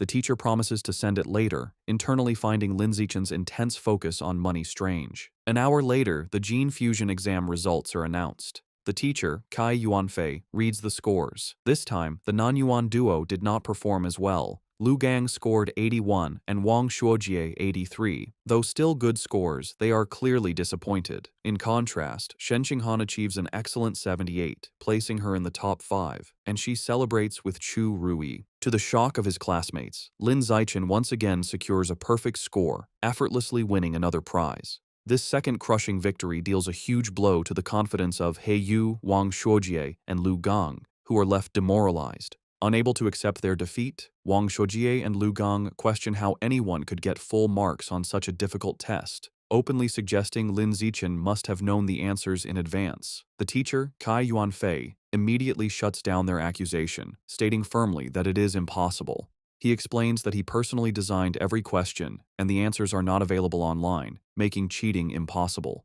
The two are left speechless. Their classmates are not so kind. He Yu and Chu Rui laugh, mocking Wang Shuojie and Lu Gang for being sore losers. He Yu calls them a disgrace to Nanyuan City, and Chu Rui adds that uncultured, ugly people always cause the most trouble. After lunch, the practical exam for wilderness survival begins. The teacher, Shi Chengbei, explains the rewards are the same, with cash prizes for the top 3. The exam has 3 parts: climbing, swimming, and making fire by friction. Having been beaten in the academic tests, Wang Shuojie tells Lu Gang they must redeem themselves in the practical exams. Lu Gang agrees, and both glare at Lin Zichen, vowing to crush him and wash away their shame. The exam begins with climbing, where speed determines the winner. As expected, Lin Zichen's superior physical abilities allow him to easily dominate. He scales the rock wall with incredible speed, leaving the Nanyuan duo far behind to secure first place. The tree climbing event ends the same. Lin Zichen again takes first, while a defeated Wang Shuojie complains he couldn't even see his shadow. While Lin Zichen excels, he notes his real concern is for Shen Qinghan. As he expected, she struggles with the climbing and finishes last. However, he isn't worried, knowing her true talent is in the water and confident she will regain her confidence during the swimming segment. Next is the fire-starting segment. With his eyes on the prize money, Lin Zichen knows he must continue to crush the Nanyuan duo. He starts the task with intense focus and speed, successfully creating a fire in just 58 seconds. Wang Shuojie and Lu Gang watch in utter disbelief, wondering how he can be so fast at everything, bewildered by his insane hand speed. The final part of the wilderness survival exam was swimming. This time it was Shen Qinghan's turn to shine. Tapping into her natural affinity for water, she swam with incredible speed, easily crushing the Nanyuan duo and delivering another heavy blow to their shattered confidence. Wang Shuojie was left in disbelief, unable to understand how Shen Qinghan could suddenly exhibit such explosive power in the water, concluding he must be hallucinating. After the exam, a defeated Wang Shuojie and Lu Gang were completely silent for a long time. However, their silence only lasted through lunch. In the afternoon, the final exam for martial arts began. The teacher, Yao Yuanfeng, announced it was time to test their progress with a sparring competition. The top 3 would receive prizes, motivating the class. For Wang Shuojie and Lu Gang, this reignited their hope. Filled with determination, they resolved to reclaim their pride. They reasoned this was martial arts class, where physical fitness and combat technique truly mattered. They believed if Lin Zichen was weak in martial arts, his other scores were meaningless. Before sparring, the teacher had everyone do a physical test as a warm-up, measuring their 100-meter sprint, one-hand barbell lift, and vertical jump. Lin Zichen, holding back to avoid being too flashy, still gave an incredible performance. He ran the 100-meter dash in 7.78 seconds and lifted a 330-kilogram barbell with one hand. His vertical jump was 2.18 meters, and he easily took first in all 3 events, making sure to only slightly beat the Nanyuan duo. They were once again left in utter shock.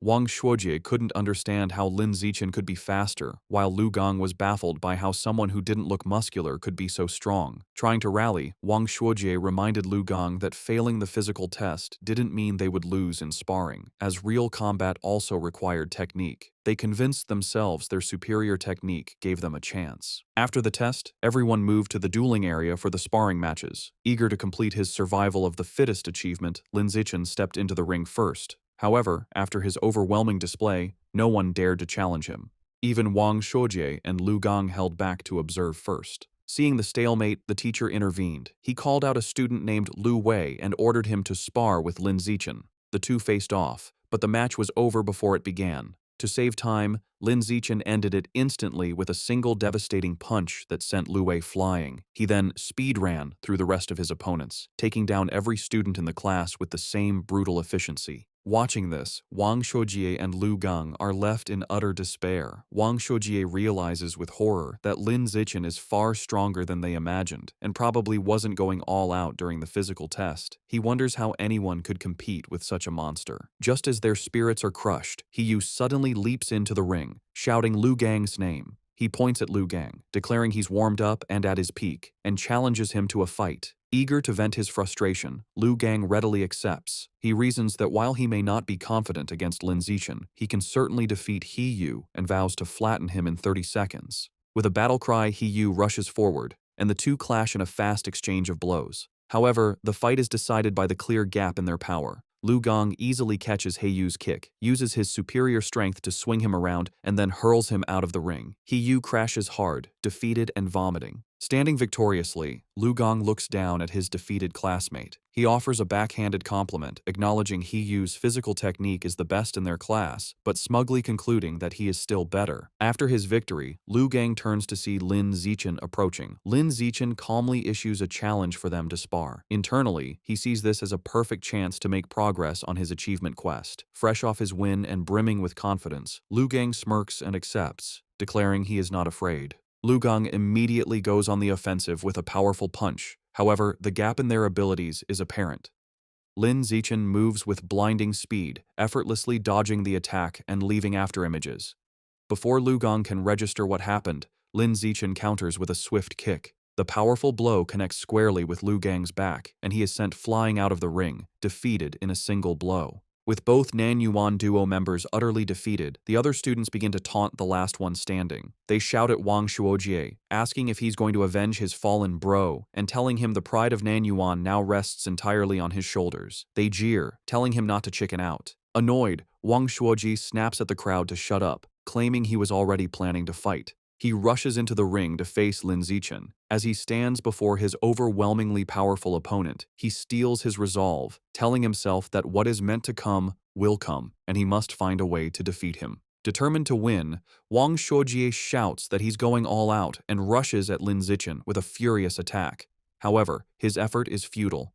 Lin Zichen effortlessly stops the punch with one hand and counters with a single devastating blow that sends Wang Shuojie flying upside down. He crashes hard onto the gym floor, knocked out and foaming at the mouth, defeated as easily as everyone else. With the Nanyuan duo taken care of, Lin Zishan proceeds to systematically take down the rest of the boys in the class one after another with the same effortless efficiency. After defeating all the male students, he checks his system. He notes that according to the survival of the fittest achievement rules, defeating the same person multiple times only counts once. This means his only remaining opponents in the class are the girls.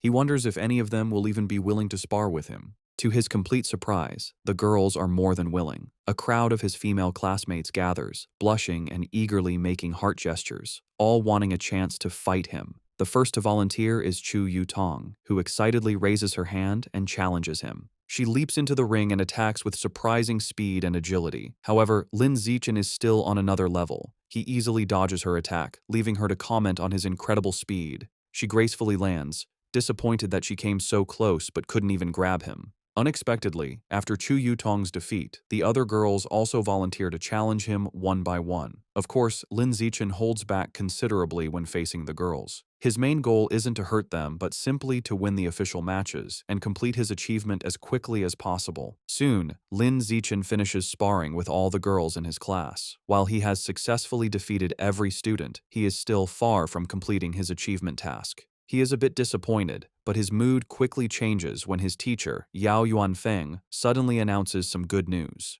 The teacher praises the class and tells them that as elite students, they must learn to challenge those above them. He then announces that in 1 month, their class will challenge the strongest regular class in the second year, and he expects them to be ready. Lin Zichen, who was just feeling frustrated about the lack of opponents to speed up his survival of the fittest achievement, is overjoyed. A new match has been delivered right to his door, a true blessing. After the teacher dismisses the class, a newly humbled Lu Gang approaches Lin Zichen. He admits he had underestimated the school and declares that from now on, he will consider Lin Zichen his rival for the next 3 years. Lin Zichen realizes that with the teacher's plan to constantly challenge other classes, completing his achievement within a year might not be impossible. Wang Shuojie also confronts him, vowing to wash away the humiliation of his defeat before they graduate. Lin Zichen, however, is more focused on the practical benefits. He calculates that he has earned over 3,000 yuan from the exam prizes alone. This excites him, as he can now use this money to buy more beast meat. He clenches his fist, completely ignoring the non-yuan duo, who are left fuming at his arrogant dismissal.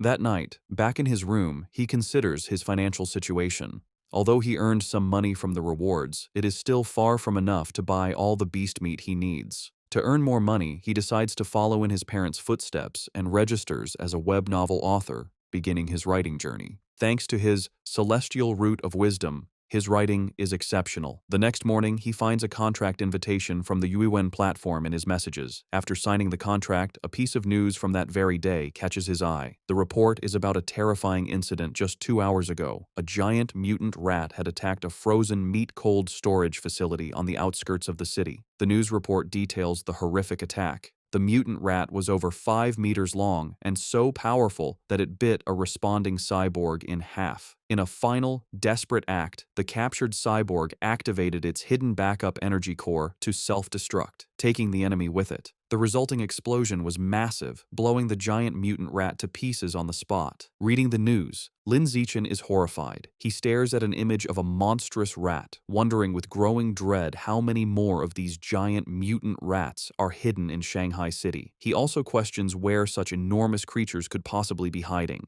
The day of the sparring session against the strongest regular class of the second year arrives, and the students gather at the Shanghai High Gymnasium. Before the match, the teacher, Yao Yuanfeng, holds a strategy meeting with his top fighters. He warns them that while their top fighters are strong, the opposing class is stronger overall and will likely use defensive tactics to wear them down. He orders them to finish their fights as quickly as possible. The moment the meeting is over, Lin Zichen rushes towards the ring, eager to defeat as many new opponents as possible to complete his survival of the fittest achievement. He volunteers to go first. His opponent, a tall girl with long blonde hair from the second-year class, steps into the ring. Seeing who she's up against, she immediately complains to her teacher, pointing out that the elite class has sent their strongest fighter out first. She claims she is the weakest student in her own class, and questions how she is supposed to fight him. Hearing this, teacher Yao Yuanfeng storms over to the opposing teacher, an older man he calls Brother Feng. He angrily accuses him of breaking the unspoken rules of class sparring,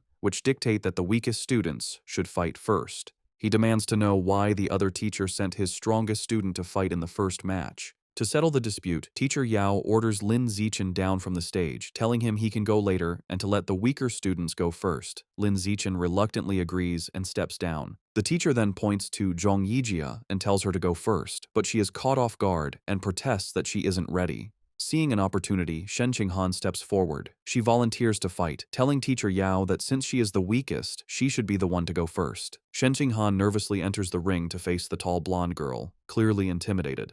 From the sidelines, her classmates, including Chu Rui and He Yu, begin to cheer loudly, shouting encouragement for their friend, Han Han. However, the sudden pressure only makes Shen Qinghan even more nervous. The match begins, and the blonde girl immediately attacks with a powerful punch, which Shen Qinghan manages to block. Despite being outmatched, Shen Qinghan is determined. She knows she can't win, but resolves to hold on for as long as possible, adopting a purely defensive strategy to drain her opponent's stamina. Her plan proves surprisingly effective.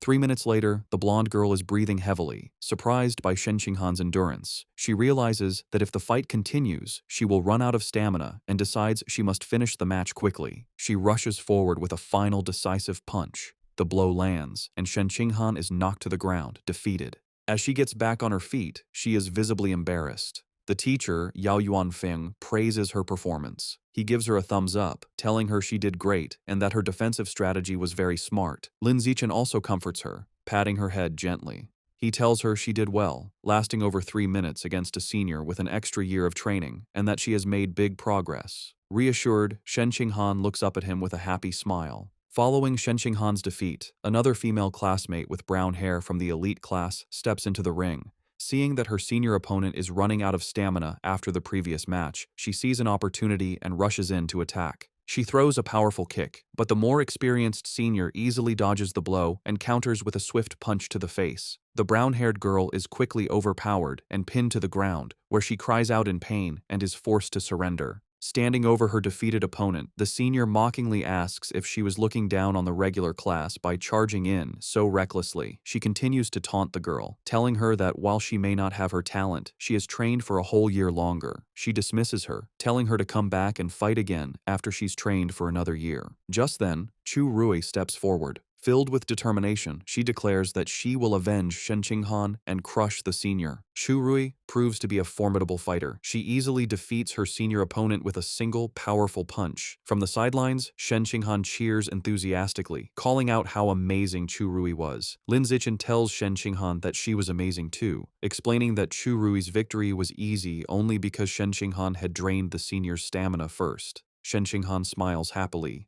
2 hours later, the sparring session continues, and the elite class has evened the score. Teacher Yao Yuanfeng approaches the second-year teacher, Brother Feng, and taunts him, pointing out that his class only has 4 fighters left and that he is confident his class will win the bet. However, he then turns to his students and warns them not to get complacent. He declares that the true strength of their class lies with their 4 top fighters, Lin Zichen, Wang Shuojie, Lu Gong, and He Yu. The real showdown is just beginning. Following his teacher's declaration, He Yu is ordered to go up next. He cracks his knuckles with a determined look and enters the ring with a dramatic, ground-pounding pose. He strikes a fighting stance and theatrically asks his senior opponent if he is prepared to face his fists, which he claims are thirsty for battle. The senior, a boy with brown hair, smirks and tells He Yu not to be so childish and overly dramatic. Annoyed, He Yu immediately attacks with a swift kick, sending the senior crashing to the ground in defeat. Standing over his fallen opponent, He Yu mocks him, questioning where he got the confidence to act so tough with such a low skill level and calling him trash. Just as He Yu celebrates his victory, another, more formidable senior with purple-tinged hair stomps into the ring. He glares at He Yu, calling him arrogant for his taunts. The senior immediately lunges with a powerful punch, vowing to teach his junior opponent some intensity. To the senior's shock, He Yu moves with incredible speed, effortlessly dodging the attack. He Yu then counters with a powerful kick that sends the senior flying, knocking him out. Seeing his impressive victory, Chu Rui and Shen Qinghan erupt in cheers, shouting encouragement for He Yu. Fueled by his success, He Yu goes on an incredible winning streak, defeating several more opponents in quick succession. After taking down 5 consecutive fighters, He Yu stands exhausted, breathing heavily. Despite his fatigue, he puts on a brave face and defiantly shouts for the next opponent, boasting he can still take on 10 more. However, it's clear he is running out of stamina. His impressive run ends when he is defeated by his sixth opponent. With He Yu eliminated, the situation looks dire for the elite class. They are now down to their last 3 fighters, while the second-year class still has 13 members remaining. With He Yu defeated, Wang Shuojie is next. He unleashes his full power, going on an incredible winning streak and single-handedly defeating 10 opponents in a flurry of furious kicks and punches. However, the long series of battles takes its toll. During his 11th match, Wang Shuojie finally runs out of stamina and is defeated. Following him is Lu Gang, who quickly dispatches 2 more of the opposing team's top fighters in less than 10 minutes. With their opponents now down to their last fighter, teacher Yao Yuanfeng smugly suggests that the second-year teacher, Brother Feng, should just surrender. Brother Feng, however, remains unfazed. He smirks and calls forth his final student, Wang Jinhei, telling him it is his turn. A new challenger steps forward, an enormous, overweight student who towers over Lu Gang. Despite his opponent's intimidating size, Lu Gang is not impressed. Dismissing him as just a slightly larger fatty, he rushes into attack, confident he can beat him. He lands a powerful punch on Wang Jinhei's massive belly, but to his shock, the blow has no effect. He feels as if he just punched solid rubber. He tries again, unleashing a rapid barrage of punches, but all his attacks are harmlessly absorbed by his opponent's thick layer of fat. Soon, Lu Gang is left panting and exhausted, realizing his attacks are useless.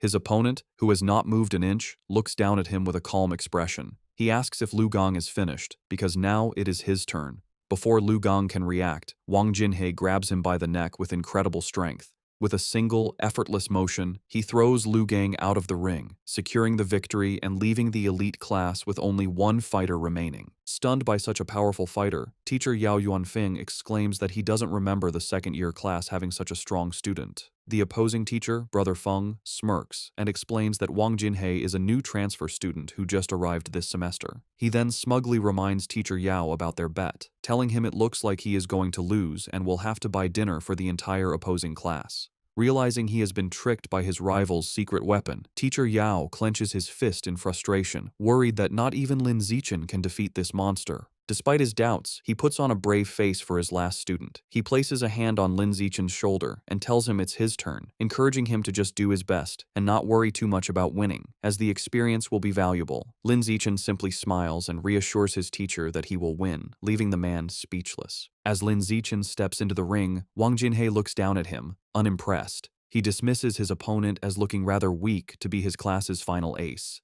From the sidelines, Shen Qinghan, Chu Rui, and the other girls from the elite class shout insults at Wang Jinhei, calling him an arrogant fatty and cheering for Lin Zichen to teach the dead pig a lesson. Annoyed by the taunts, Wang Jinhei decides to offer a handicap. He tells Lin Zichen he will stand still and allow him 10 free hits. He explains that he doesn't want Lin Zichen and his little fangirls to complain later that he was just bullying a smaller opponent. Lin Zichen happily accepts the offer. Wang Jinhei tells him to come at him with his full power. Without hesitation, Lin Zichen unleashes a single, devastating punch to his opponent's massive stomach. The force of the blow is so immense that it sends the enormous Wang Jinhei spinning through the air before he crashes hard onto the floor, knocked out cold. Both classes are left in stunned silence, which is quickly broken by a massive, tearful cheer from the elite class as they celebrate Lin Zichen's incredible victory. A few moments later, Wang Jinhei slowly begins to regain consciousness, completely disoriented. He groggily wonders where he is and what just happened, muttering that the outcome was completely illogical and unscientific. After Lin Zichen's victory, the second-year teacher approaches Yao Yuanfeng, the elite class's teacher. He remarks on how powerful Lin Zichen was, comparing his one-punch victory over Wang Jinhei to a former prodigy named Wu Tiancheng. Yao Yuanfeng replies that while Lin Zichen is strong, he isn't at Wu Tiancheng's level yet, explaining that Wu Tiancheng was a monster who terrified the principal as a first year. Overhearing the name, Lin Zichen walks over and asks his teachers who Wu Tiancheng is. Yao Yuanfeng excitedly explains that Wu Tiancheng was a legendary student from a few years ago. As a first year, he single-handedly defeated the entire third-year elite class, shocking the school leaders. The teacher continues by listing Wu Tiancheng's incredible stats as a first year, a 100-meter dash in 6.12 seconds, a 3.96-meter vertical jump, and a 650-kilogram one-handed barbell lift. He asks Lin Zichen if he is impressed.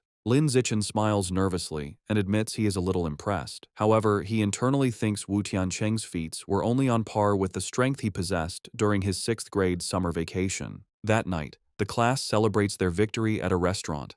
Teacher Yao Yuanfeng holds up a soda for a toast. He joyfully announces that because Lin Zichen secured their win, the second-year teacher had to honor their bet and pay for everyone's feast. The entire class raises their glasses, cheering for Lin Zichen's performance. During dinner, Lin Zichen is surrounded by his classmates, including He Yu and Chu Rui. Now famous in school, they are all eager to know his training secrets and add him on WeChat. Lin Zichen finds this new attention a bit strange. Amidst the chaos, he observes that Shen Qinghan hasn't changed. Worried he won't be able to eat, she quietly puts food on his plate. During the celebration, Shen Qinghan suddenly gets a shocked expression. Looking flustered, she quickly tells Lin Zichen she needs to go to the restroom and rushes away. As she leaves, Lin Zichen notes that while some things change, her urge to pee when nervous or excited has remained the same. In the restroom, 2 of their female classmates are gossiping. One complains about how Shen Qinghan fawns over Lin Zichen like a maid, always pouring his drinks and peeling his shrimp. The other agrees, questioning how someone with Shen Qinghan's lack of strength could have gotten into the elite class if not for being his sycophant. She cruelly adds that their relationship won't last, as the difference in their abilities is destined to drive them apart. Unseen, Shen Qinghan overhears their entire conversation and is visibly hurt. However, instead of hiding, she confronts them. With newfound determination, she firmly tells the startled girls that she is not a sycophant, she is his childhood friend. Later that evening, as they walk home, Lin Zichen notices she seems dejected and asks if something is wrong.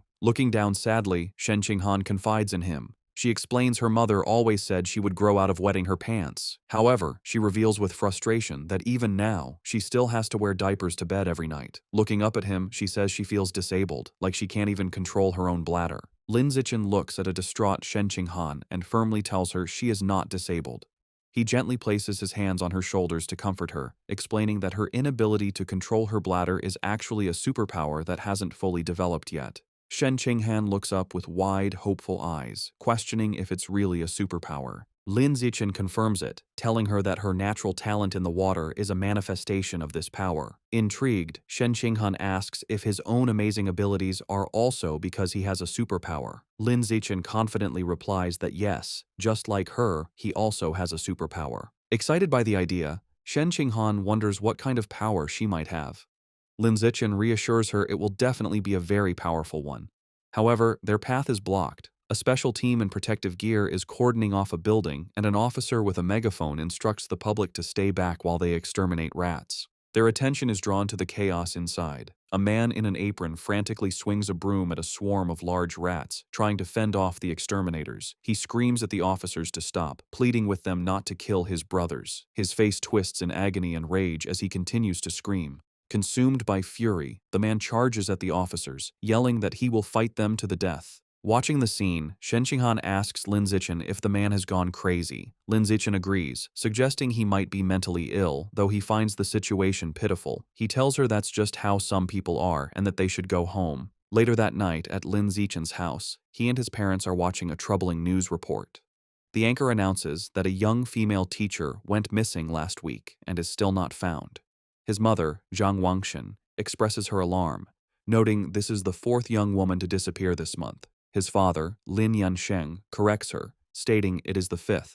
The report continues, showing photos of the missing women, all young and attractive. It issues a public warning for young women to avoid going out alone at night. Worried, Zhang Wangshan tells her son he must not let Shen Qinghan go anywhere by herself. Lin Zichen smiles and promises to look after her. Meanwhile, at a public security office in Shanghai City, the man from the market has been taken into custody. A doctor in a lab coat is speaking with a police officer. The officer asks for the doctor's opinion, wondering if the man is mentally ill. The doctor replies he isn't certain, explaining that he has tried to communicate with the suspect, but the man has remained completely silent. The officer finds this strange, saying the man was screaming non-stop at the market earlier. Suddenly, the officer's eyes widen with a terrifying realization. Both he and the doctor whip their heads around to look at the man, who is now hunched over, surrounded by a dark, menacing aura. Before their horrified eyes, the man begins to transform, mutating into a monstrous, giant, aberrant rat. As the creature grows, the terrified officer screams into his radio, frantically calling for backup and requesting a cyborg team, yelling that the person in the interrogation room is turning into a giant, aberrant beast. The giant, aberrant rat rampages.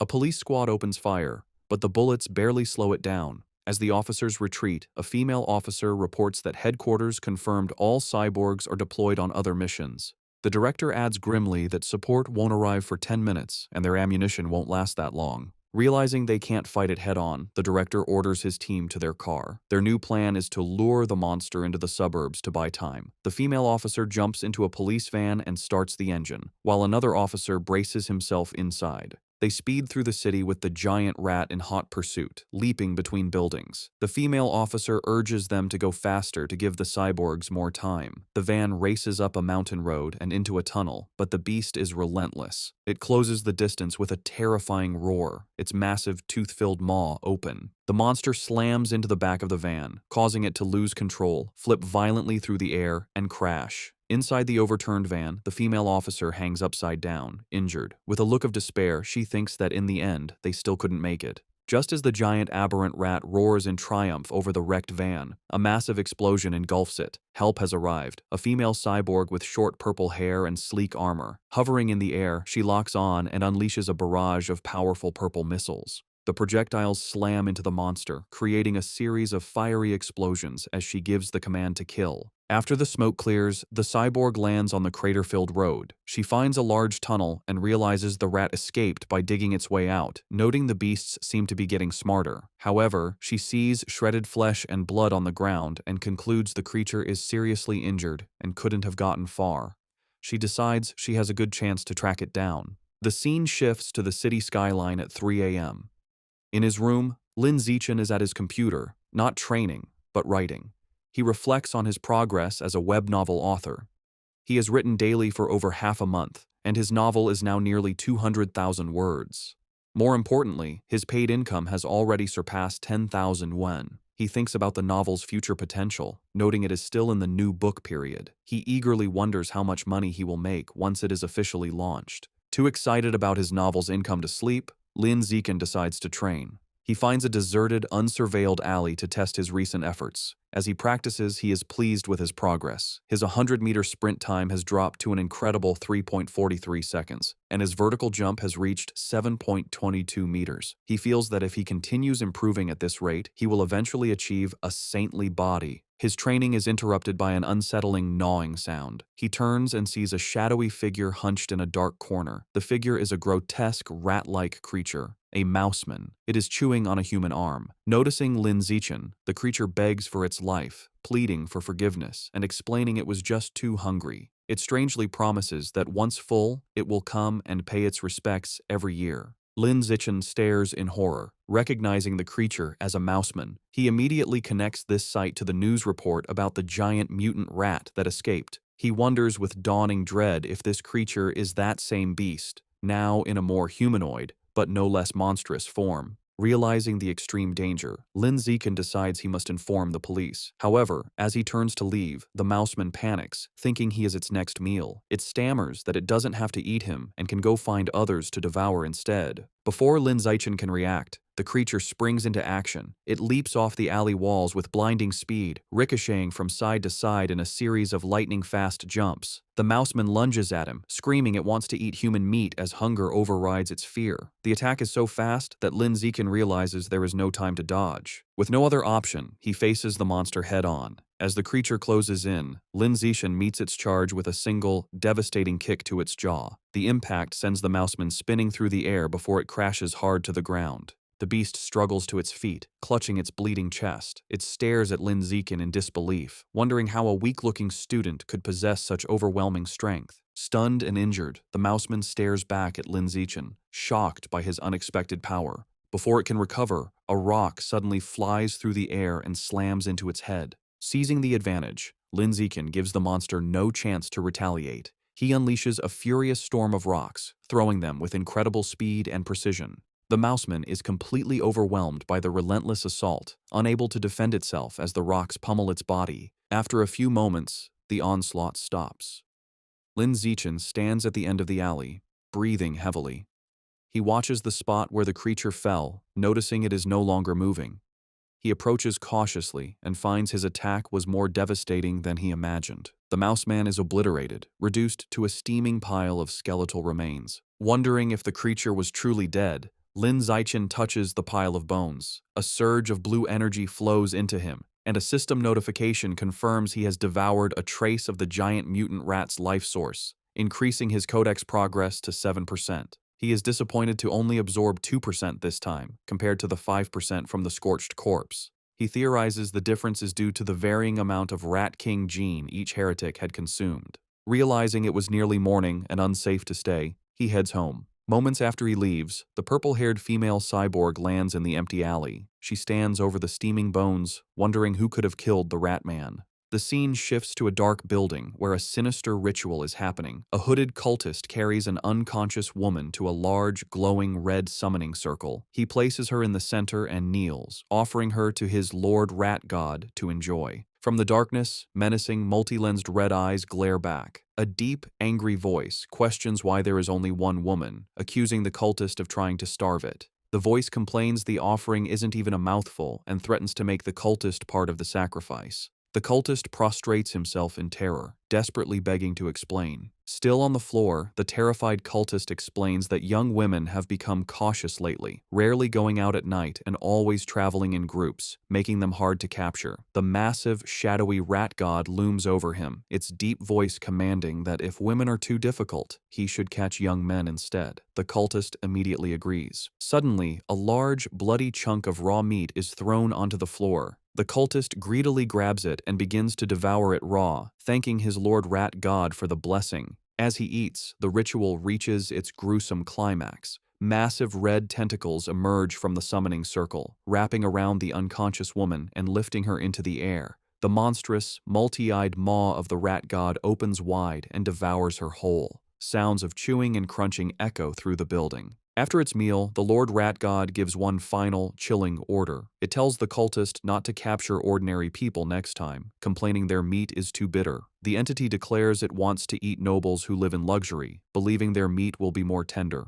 To help Shen Qinghan improve her martial arts grades, Lin Zichen holds special training sessions with her at her house. During one session, he acts as her personal coach, correcting her form. He adjusts her arm, stance, and shoulders, explaining how to generate more power and maintain better balance. Once her posture is corrected, he tells her to attack him with her full strength. She lunges at him with a determined punch. Lin Zichen easily catches her fist, praising her for the precise angle and improved power. He also catches her follow-up kick, pointing out a flaw in her form and demonstrating the correct technique by physically moving her leg into the proper position. After the intense session, an exhausted and sweaty Shen Qinghan collapses onto the floor. She catches her breath, telling him that even though she is exhausted, she can feel her martial arts strength has genuinely improved. Still kneeling on the floor, a motivated Shen Qinghan tells Lin Zichen that training 3 times a week isn't enough and asks if they can do it every day. Lin Zichen tells her that isn't necessary, explaining her body couldn't handle a daily high-intensity regimen. Shen Qinghan agrees and decides to stick with their current schedule. Just then, Lin Zichen's phone buzzes. As he takes it out, Shen Qinghan leans in curiously, asking if it's a special news report. He looks at the screen and sees 2 major headlines. The first announces that the Jishin Corporation will provide free treatment for former mechanical prodigy girls left disabled by early mechanical modifications. The second, more shocking report reveals a genius from Beijing University has successfully fused with the 1,000-threaded spider beast gene, breaking the record for the youngest person to undergo a dual gene fusion. Lin Zichen's eyes widen as he reads the second story, immediately realizing this genius must be the same prodigy from the capital he has been competing with for years. Most people cannot undergo gene fusion until adulthood, as a younger body can't withstand the backlash from beast genes and risks severe mutation. However, this prodigy has now successfully undergone a second gene fusion at the young age of 18. Lin Zichen is left to ponder the prodigy's incredible physical talent and wonder if gene fusion is indeed the best path to power. At his house, Lin Zichen is busy with his new career as a web novel author. Thanks to his incredible writing speed, his novel is an instant hit. The comment section is filled with readers amazed by his output, with one calling him a tentacle monster for posting 50,000 words on the first day. Lin Zichen reflects that with his use in advance and celestial root of wisdom attributes, a month of practice allows him to type at 10,000 words per hour. This efficiency means writing takes only about an hour a day, leaving him plenty of time for training. His father, Lin Yansheng, enters and praises his success. He estimates that if Lin Zichen maintains a stable plot and a 10,000-word daily pace, he could earn around 50,000 wen in his first month.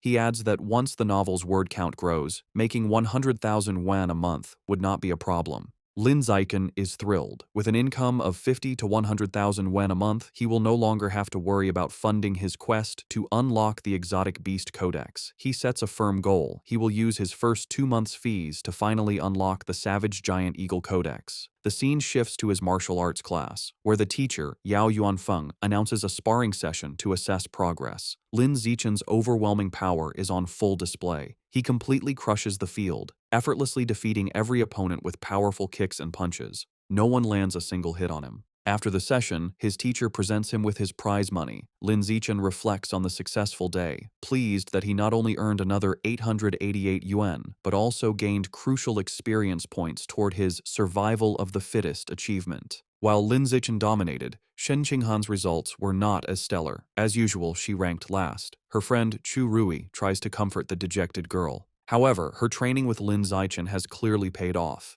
She now has the ability to fight back. A flashback shows her previous match against Wen Yuntong, the second worst student in the class, where she was defeated in under 3 seconds. This time, Shen Qinghan held her ground for nearly 3 minutes. More impressively, she actively traded blows, landing several punches and kicks. Her martial arts teacher, Yao Yuanfeng, was very impressed by her progress. He praised her hard work and encouraged her to keep it up. With the sparring session concluded, the teacher gathered the class and made a new announcement. He declared that in 1 month, their class would challenge the elite class of the second years, setting an ambitious goal for them to take down every student except for their top 3 fighters. The class roared back in confident agreement. The teacher was pleased with their fighting spirit. A month passes quickly. Lin Zichen's web novel has been a massive success, and he checks his bank account to see a balance of 89,000 wen. With his new funds, he immediately heads to the supermarket to finally buy the beast meat he needs. He tells the female employee at the counter he would like to purchase some savage giant eagle meat. The employee informs him of a special promotion. If he buys 100 jin all at once, he will receive a 5% discount. After a moment of thought, Lin Zichen decides to hold off on the purchase for now. He concludes it would be more strategic to wait until he has saved up enough to buy all 100 jin at once to take advantage of the discount, figuring he will likely have enough by the following month. The next day at school, Shen Qinghan excitedly tells Lin Zichen the cafeteria has a new stir-fry counter, and she has heard the chef's dishes are delicious. He agrees to go with her. They arrive at the counter, where several chefs are busy, and both are impressed by the amazing aroma. After getting their food, they sit down at a table. Lin Zichen comments that it was a good thing they arrived early, as a long line has already formed.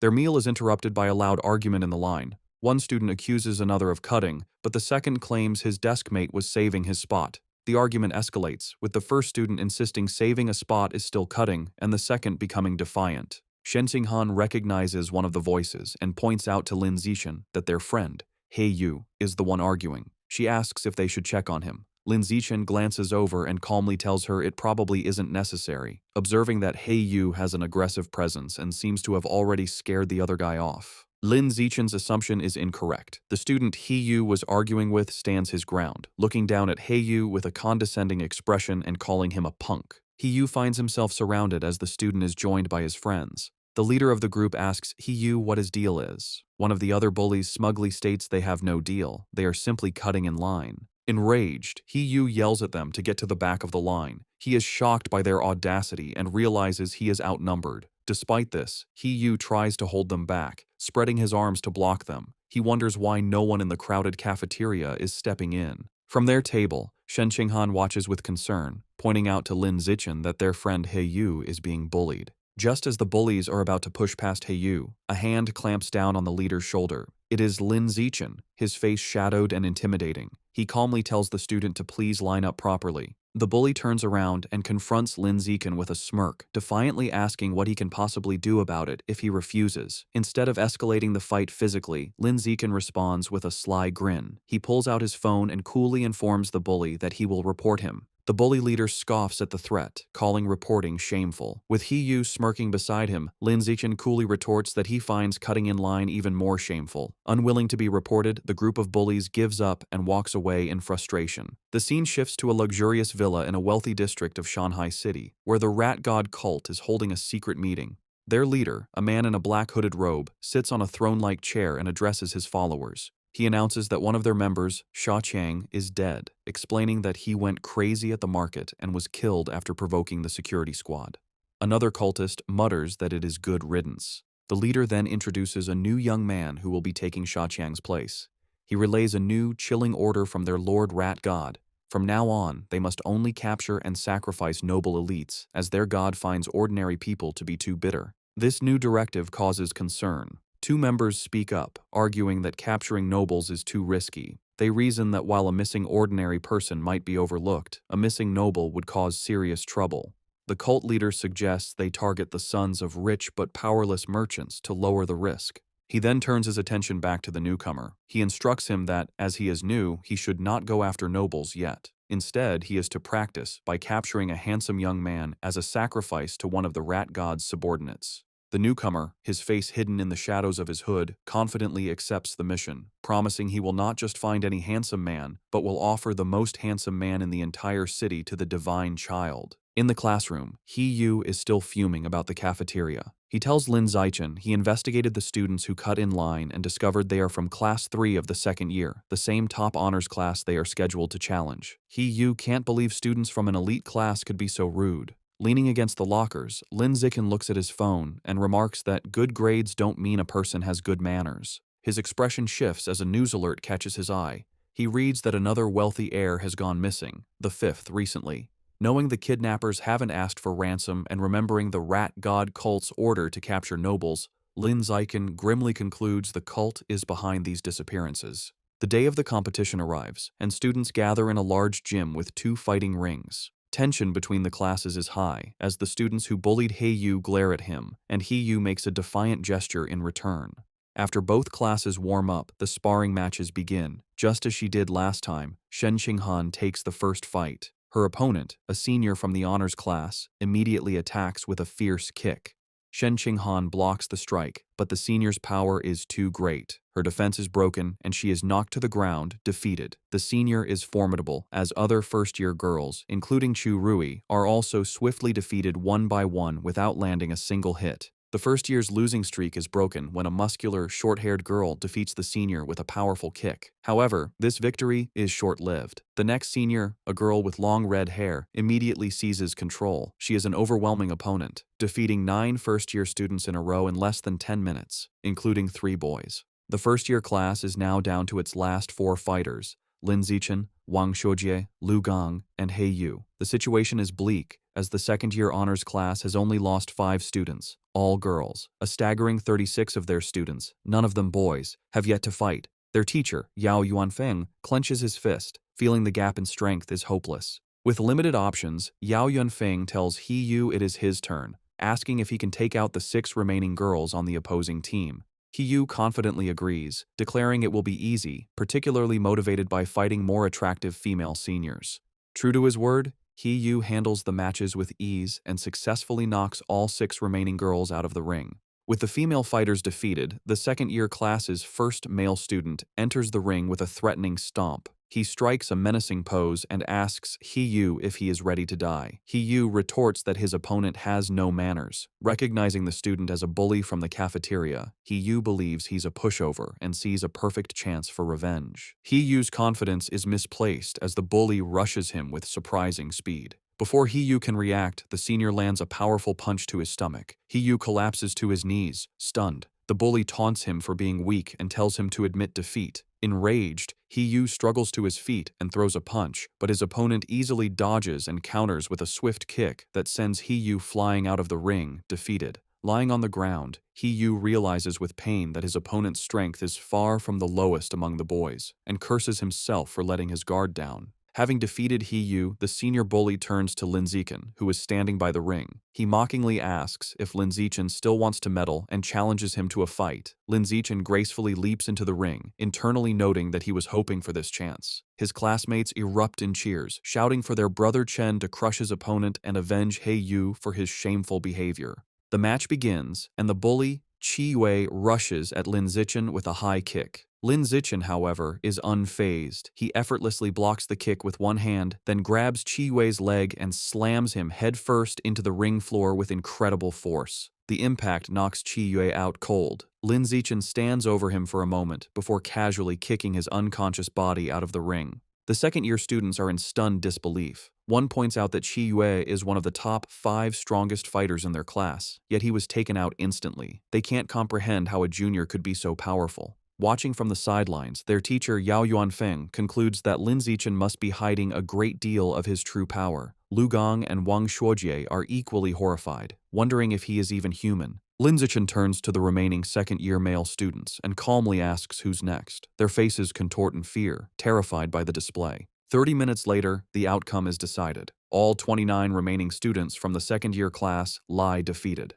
Standing over the last opponent, Lin Zichen wonders about his progress toward his survival of the fittest achievement. A system notification informs him his total count of opponents eliminated is now 119 out of 1,000.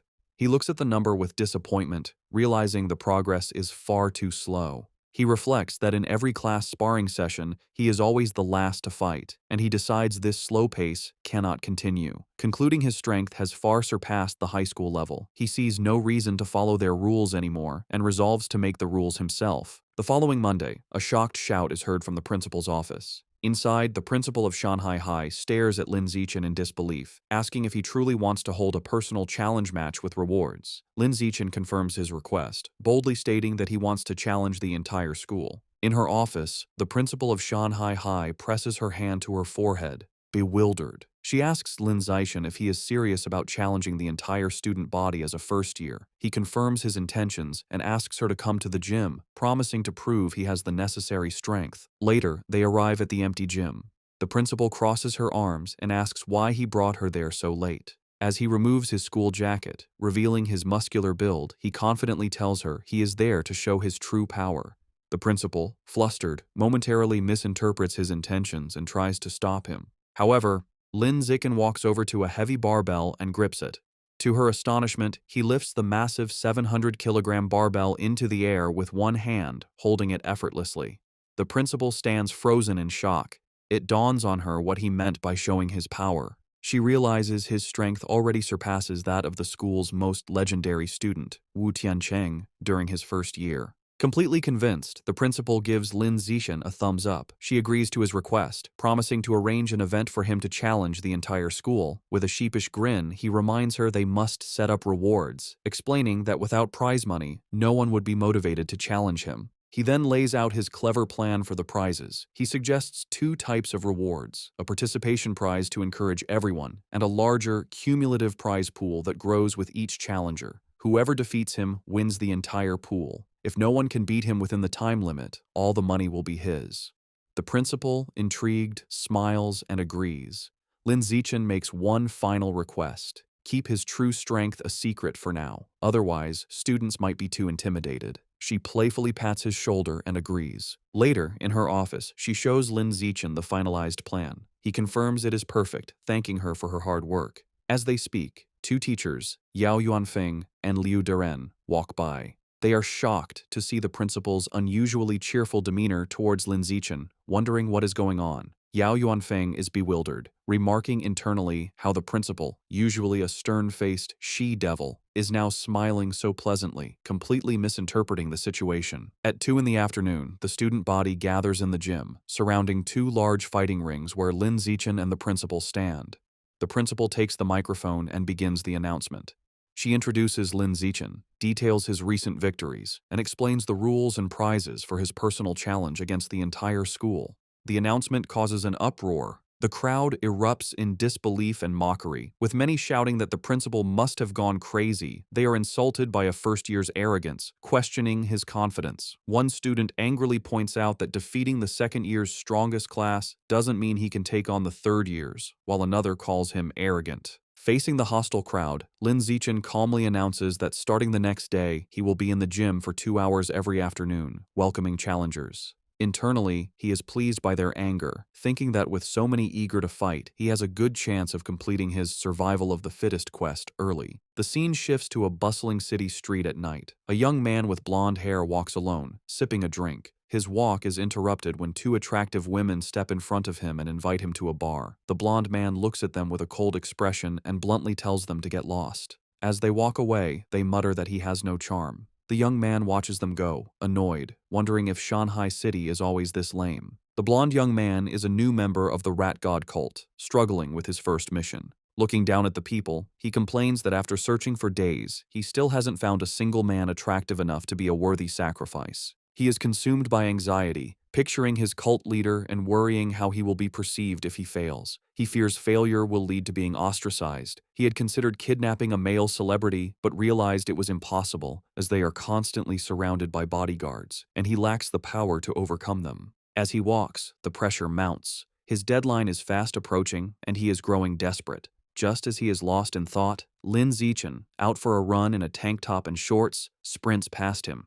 The blonde man turns, and his eyes widen. He is immediately struck by Lin Zichen's appearance, thinking he has finally found an incredibly handsome man. He has found his target. The blonde cultist watches Lin Zichen run, feeling triumphant relief. After searching for so long, he has found the perfect target without even trying. A wide, sinister grin spreads across his face as he confirms his decision. Lin Zichen will be his sacrifice. He begins to follow his target, watching as Lin Zichen turns down a deserted industrial alleyway. Seeing the secluded area, the cultist's face twists into a horrifying black-eyed grin. He knows this is the perfect opportunity. Deciding it is time to strike, he unleashes his power and undergoes a grotesque transformation, his body contorting into a monstrous beast with a massive, tooth-filled maw. However, just as the transformed cultist is about to attack, a brick comes flying out of nowhere and smashes directly into its head with a sickening, bloody impact. The transformed cultist stumbles, clutching its head in pain and confusion after being struck by the brick. From the shadows, Lin Zichen emerges, holding the brick he just threw. He calmly remarks to himself that he didn't expect to find a rat person while out for a run, seeing it as a fortunate chance to increase the unlock progress for his guidebook. The monster trembles in terror, thinking that this human is horrifying and is speaking words it cannot comprehend. It feels incredibly unlucky to have run into him. Before it can react further, the monster collapses to the ground, dead. Lin Zichen looks on in surprise, finding it hard to believe that he killed the creature just by picking up and throwing a single brick. He wonders how a follower of the rat god cult could possibly be so weak. Deciding not to dwell on it, he quickly kneels beside the dead monster to absorb its life essence before anyone else arrives. A system notification appears, confirming he has devoured a trace of the giant mutant rat's life essence and that his guidebook progress has increased to 8%. He looks at the result with disappointment, noting that it only went up by 1%. He concludes that the pathetically low amount of essence is why this particular rat person was so weak. Thinking about his safety, Lin Zichen decides that he won't be coming out for night runs for a while. He knows that not all of the cult's followers are this weak. Some of the more powerful members have incredibly strong bodies after transforming, durable enough to even withstand firearms. The next morning, Lin Zichen is at home when he sees a shocking news report on television. He learns that at 3 o'clock that morning, the Municipal Public Security Bureau, in cooperation with a chemical tutor from Shanghai University, successfully wiped out the rat god cult. The report explains that the tutor is a high-level gene fuser who single-handedly defeated the monstrous Rat King. The broadcast shows footage of the incredible battle, where the massive, multi-eyed beast unleashes a terrifying barrage of sharp spikes at the winged, red-haired gene fuser. The tutor endures the powerful attack but ultimately emerges victorious. The entire fight lasted only 30 seconds, ending with the colossal Rat King collapsing in defeat as the gene fuser lands, securing a swift and decisive victory. Watching the display, Lin Zichen is left in deep thought, his expression grim. He contemplates the immense power he just witnessed, wondering if this is the true strength of a high-level being and acknowledging how truly formidable it is. In a modern, well-lit room, two men in tactical gear are having a conversation. A blue-haired man, sipping from a cup, asks his companion, a man with spiky orange hair named Tiancheng, if he has been able to contact their teacher yet. Tiancheng confirms that their teacher is still out of contact. He adds that the entire group of powerful individuals who went to suppress a riot at a place called Source Site 36 remain missing. The blue-haired man then asks about the current situation at the site. Tiancheng replies that it is relatively stable, explaining that if it weren't, he wouldn't have been free to come and clean up the little shrimp that escaped during the initial chaos.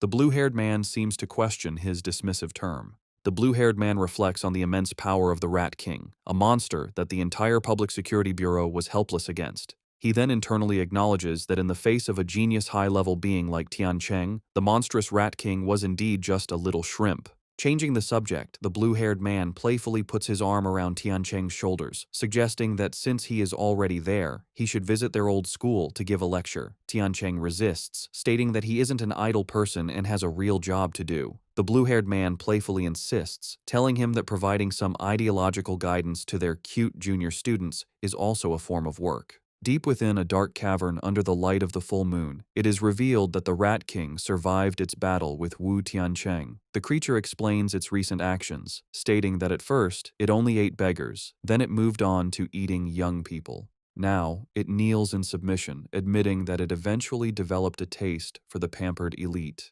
The Rat King is not alone. It prostrates itself before a new, far more terrifying monster. A colossal, green-skinned being with glowing red eyes and immense power.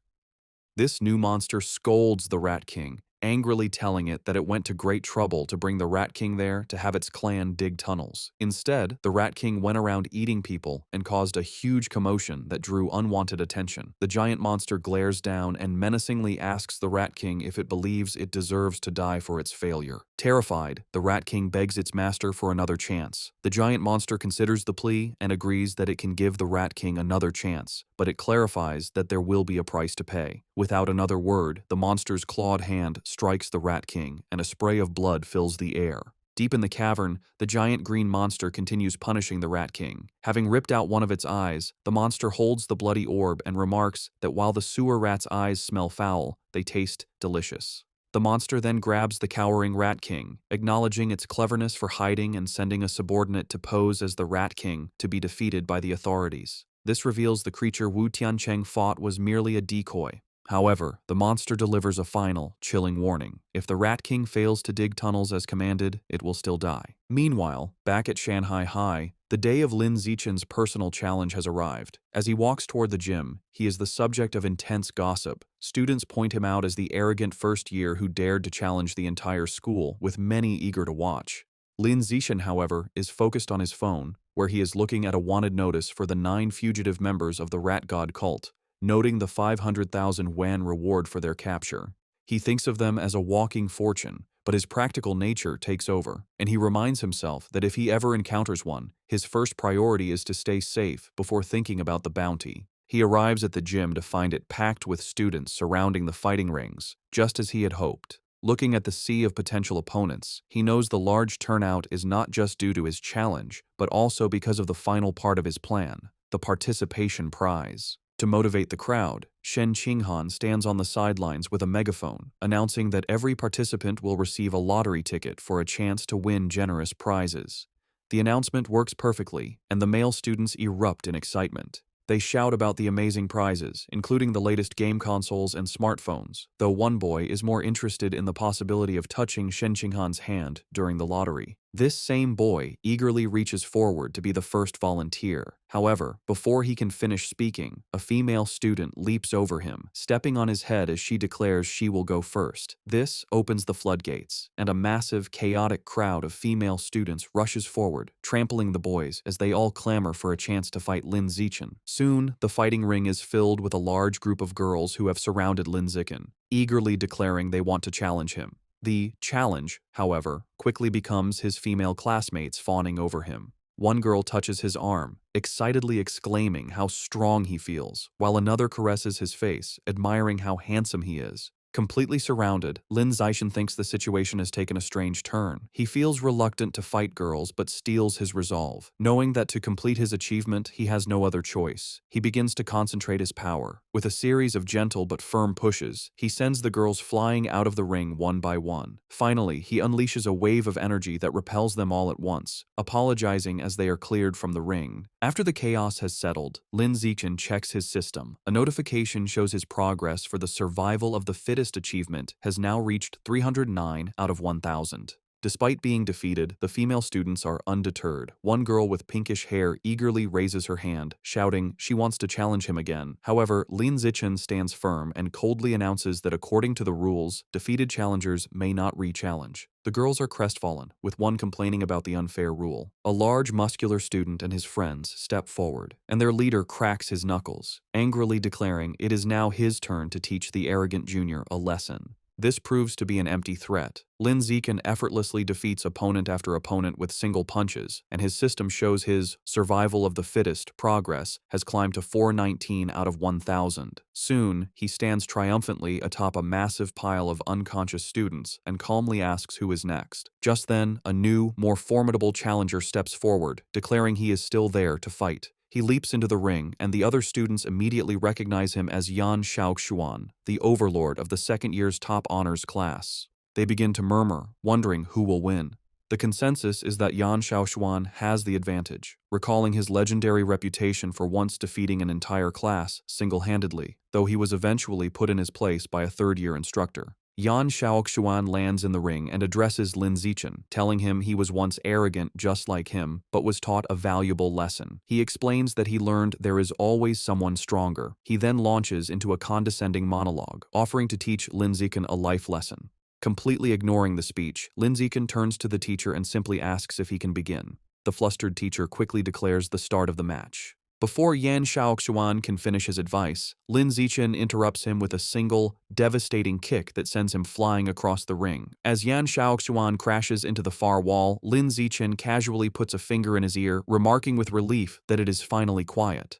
The students are left in stunned silence. They shout in disbelief, questioning how their school's formidable overlord could have been defeated so instantly, and wondering just how powerful Lin Zixin truly is. The stunned silence is broken by slow, deliberate clapping. A new challenger, a muscular student with spiky red hair, makes his way through the crowd. The students immediately recognize him as Chen Wuxing, the #1 student in the entire school, and they erupt in excitement, assuming the real show is about to begin. Lin Zixin watches the newcomer approach, thinking this is a classic case of beating the young one brings out the old one. Chen Wuxing lands in the ring with a confident smirk, remarking that he never expected Yan Xiaoxuan to lose to a junior. However, just as he is about to start his own speech, Lin Zixin again cuts him off, turning to the teacher and asking to begin. Over Chen Wuxing's protests, the teacher starts the match. Enraged at being ignored, Chen Wuxing charges forward, surrounded by a blue aura, declaring it seems he will have to beat his opponent to make him listen. Lin Zixin meets the charge, his own fist glowing with a yellow aura. Their powerful blows collide in a massive shockwave. Chen Wuxing apologizes, but Lin Zixin simply states that he is in a hurry and unleashes a powerful punch. The blow is too much for Chen Wuxing. It sends him flying backward, his shirt torn, his face a mask of disbelief as he questions how this is possible. The entire student body watches in absolute shock, their jaws hanging open as they witness the instantaneous defeat of their school's strongest fighter.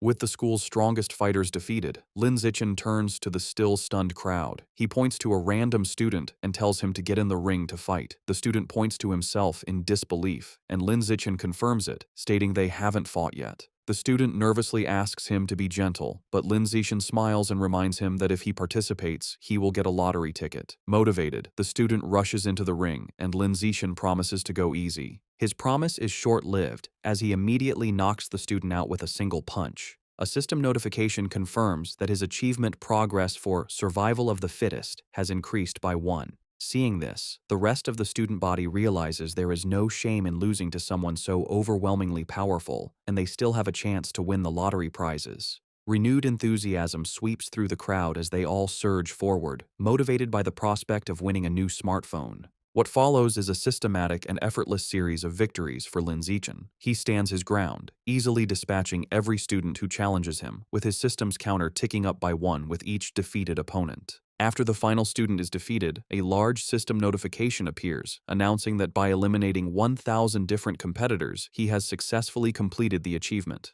Another notification immediately follows, confirming he has finally acquired the new biological attribute, survival of the fittest.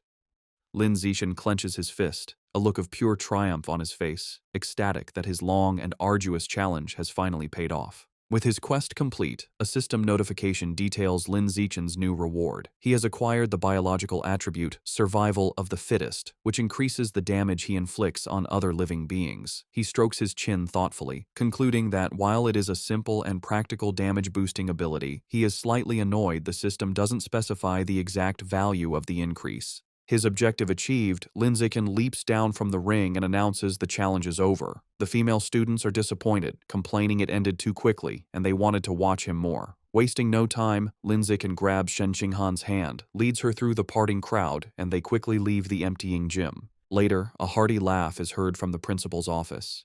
Inside, the principal of Shanghai High sits on her desk, congratulating Lin Zixin for officially earning the title of the school's #1 fighter. Leaning in close, she playfully questions him, suggesting that since he defeated even Chen Wuxing in an instant, he must surely be hiding his true strength. Sitting on the couch with Shen Qinghan, Lin Zixin sips his drink and modestly replies that he only hid a little of his power. The principal gives him a knowing look, clearly not believing him. She brings up Chen Wuxing's recent special entrance exam for Kyoto University, where he lifted a 690-kilogram barbell with one hand. Based on that, she confidently estimates that Lin Zixin's own one-handed lift must be at least 800 kilograms. Internally, Lin Zixin knows he cannot let her find out his true, much higher strength. He plays along, telling her that her guess is nearly perfect, and his official data shows a lift of 795 kilograms. The principal laughs triumphantly, pleased she was right. As she celebrates, Lin Zixin tries to get her attention. Having established himself as the school's strongest, Lin Zixin immediately turns to his true priority. With an eager expression, he raises his hand and asks the principal when he can expect the 8,810 yuan prize money. Amused by his focus on money, the principal playfully calls him a little rascal, but agrees and immediately transfers the funds. Just as the principal begins to discuss his new responsibilities, Lin Zixin interrupts, asking if there is anything else he can do for her. He then makes a special request. Since both he and Shen Qinghan enjoy swimming, he asks for use of the gym's swimming pool. He clarifies that he wants exclusive access, meaning the pool should be closed to everyone else whenever they use it. The principal smiles and readily agrees. Internally surprised at how easily she consented, Lin Zixin adds one more condition. He explains that he dislikes being watched in his swim trunks, so he will be covering the security cameras during their private sessions. This statement causes Shen Qinghan to blush furiously. The principal's mind immediately jumps to a suggestive conclusion, thinking about the implications of a boy and girl being alone in a pool with the cameras covered. Her imagination runs wild, picturing a romantic and steamy encounter between the two of them. Playing along with her own misunderstanding, the principal retrieves a key from her desk, telling Lin Zixin that she will, of course, satisfy all of his requests. She hands him the key, officially designating the pool as their exclusive, private swimming area.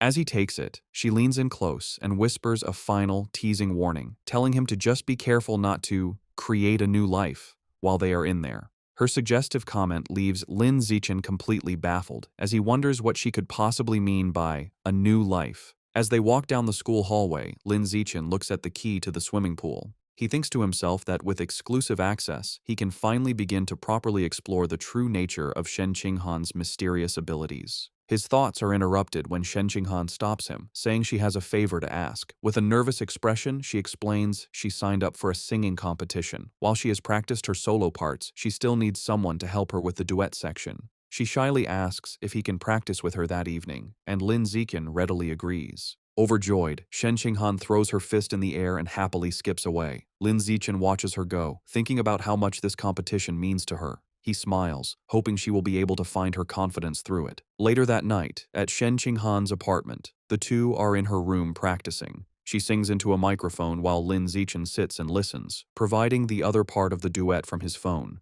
Meanwhile, in the living room, Shen Qinghan's parents, Shen Jianye and Xu Meng, are watching. Her father expresses concern, asking his wife if it is appropriate for them to be alone in a room together now that they are older. His wife quickly scolds him, retorting that they are childhood friends and questioning what right he has to object. She angrily tells him not to meddle, causing him to quickly back down. After overhearing her parents' conversation, Lin Zixin decides it's a good time to wrap up. He tells Shen Qinghan they've been at it for half an hour and it is time to focus on their studies. As he gets ready to leave, he reminds her about their plan for the next day, to go to the school's private pool so she can get more comfortable with her water abilities. He tells her not to forget her swimsuit and she happily agrees. They say their goodbyes, and Lin Zixin heads home. Once alone, Shen Qinghan's thoughts are consumed by the upcoming trip to the pool, and a deep blush spreads across her face. She nervously goes to her closet, wondering what swimsuit to wear. She lays out two options on her bed, a modest blue one-piece and a more revealing black bikini. She picks up the black bikini, her blush deepening as she worries it might be too revealing. Her imagination runs wild for a moment as she pictures a scene of her and Lin Zixin splashing each other playfully in the water. After a moment of hesitation, she makes up her mind, reasoning that since it will only be him at the pool, it should be fine. She resolutely shoves the bikini into her school bag. The next day after school, Lin Zixin and Shen Qinghan head to the empty gym swimming pool. Already changed into his swim trunks, Lin Zixin waits by the poolside, his impressive physique on display. He looks up at a security camera, remembering his promise to the principal and confidently thinking he will handle it. Just then, Shen Qinghan's voice calls his name. He turns to see her standing in the doorway, wearing the revealing black bikini. With a bright smile and a slight blush, she walks toward him, apologizing for making him wait. Outwardly, Lin Zixin appears calm, simply telling her to slow down and be careful. Internally, however, he is completely flustered, thinking how incredibly cute she looks. After regaining his composure, he tells her it is time to get in the water and begin their training, to which she happily agrees. The two enter the water and begin to swim gracefully. Underwater, Lin Zixin takes Shen Qinghan's hand, and they continue to swim together. Suddenly, her eyes widen in shock as she feels something strange. She quickly gets Lin Zixin's attention, looking startled. She frantically points towards the surface, indicating they need to go up immediately. Understanding, Lin Zixin grabs her and pulls her swiftly towards the air. They break the surface with a splash, and a concerned Lin Zixin holds her close, asking what happened. With a look of utter astonishment and excitement, Shen Qinghan exclaims that the water can pass directly through her body. To demonstrate, she holds out her hands just below the surface and tells him to watch. Just as she described, the water flows straight through her palms as if they were intangible before splashing back into the pool. At the school pool, Shen Qinghan looked at her hands in amazement as water flowed right through them. Confused, she asked Lin Zixin why her body seemed to be leaking water. He observed her, realizing he was witnessing her latent superpower. He seriously asked to see her hand to examine it. Upon touching her palm, he noted that aside from the strange ability, there seemed to be nothing abnormal. To investigate further, he suggested they get out of the pool so he could check the rest of her body. A noticeably blushing and nervous Shen Qinghan shyly agreed. Shortly after, Shen Qinghan was lying on a lounger by the pool, covered in water from Lin Zixin's tests. As he poured water over her, she asked how much longer the examination would take. After checking her 3 times, Lin Zixin thoughtfully concluded there were no other abnormalities. Helping her sit up, he told her that, for now, it seemed only her hands had this ability, and she nodded in understanding. Sitting on the edge of the pool, Shen Qinghan asked if her lifelong problem of bedwetting could be related to this power, speculating that perhaps another part of her body also let water pass through. Lin Zixin admitted it was a possibility, and told her that the next time she felt the urge to pee, she should let him know. Visibly blushing, he added that she should try to feel if any other part of her body had the same sensation as her palms. He immediately felt embarrassed, thinking he had almost sounded like a pervert. Suddenly, Shen Qinghan's face lit up. She exclaimed with joy that this meant she wasn't a useless girl, but a superpower user with water-related abilities.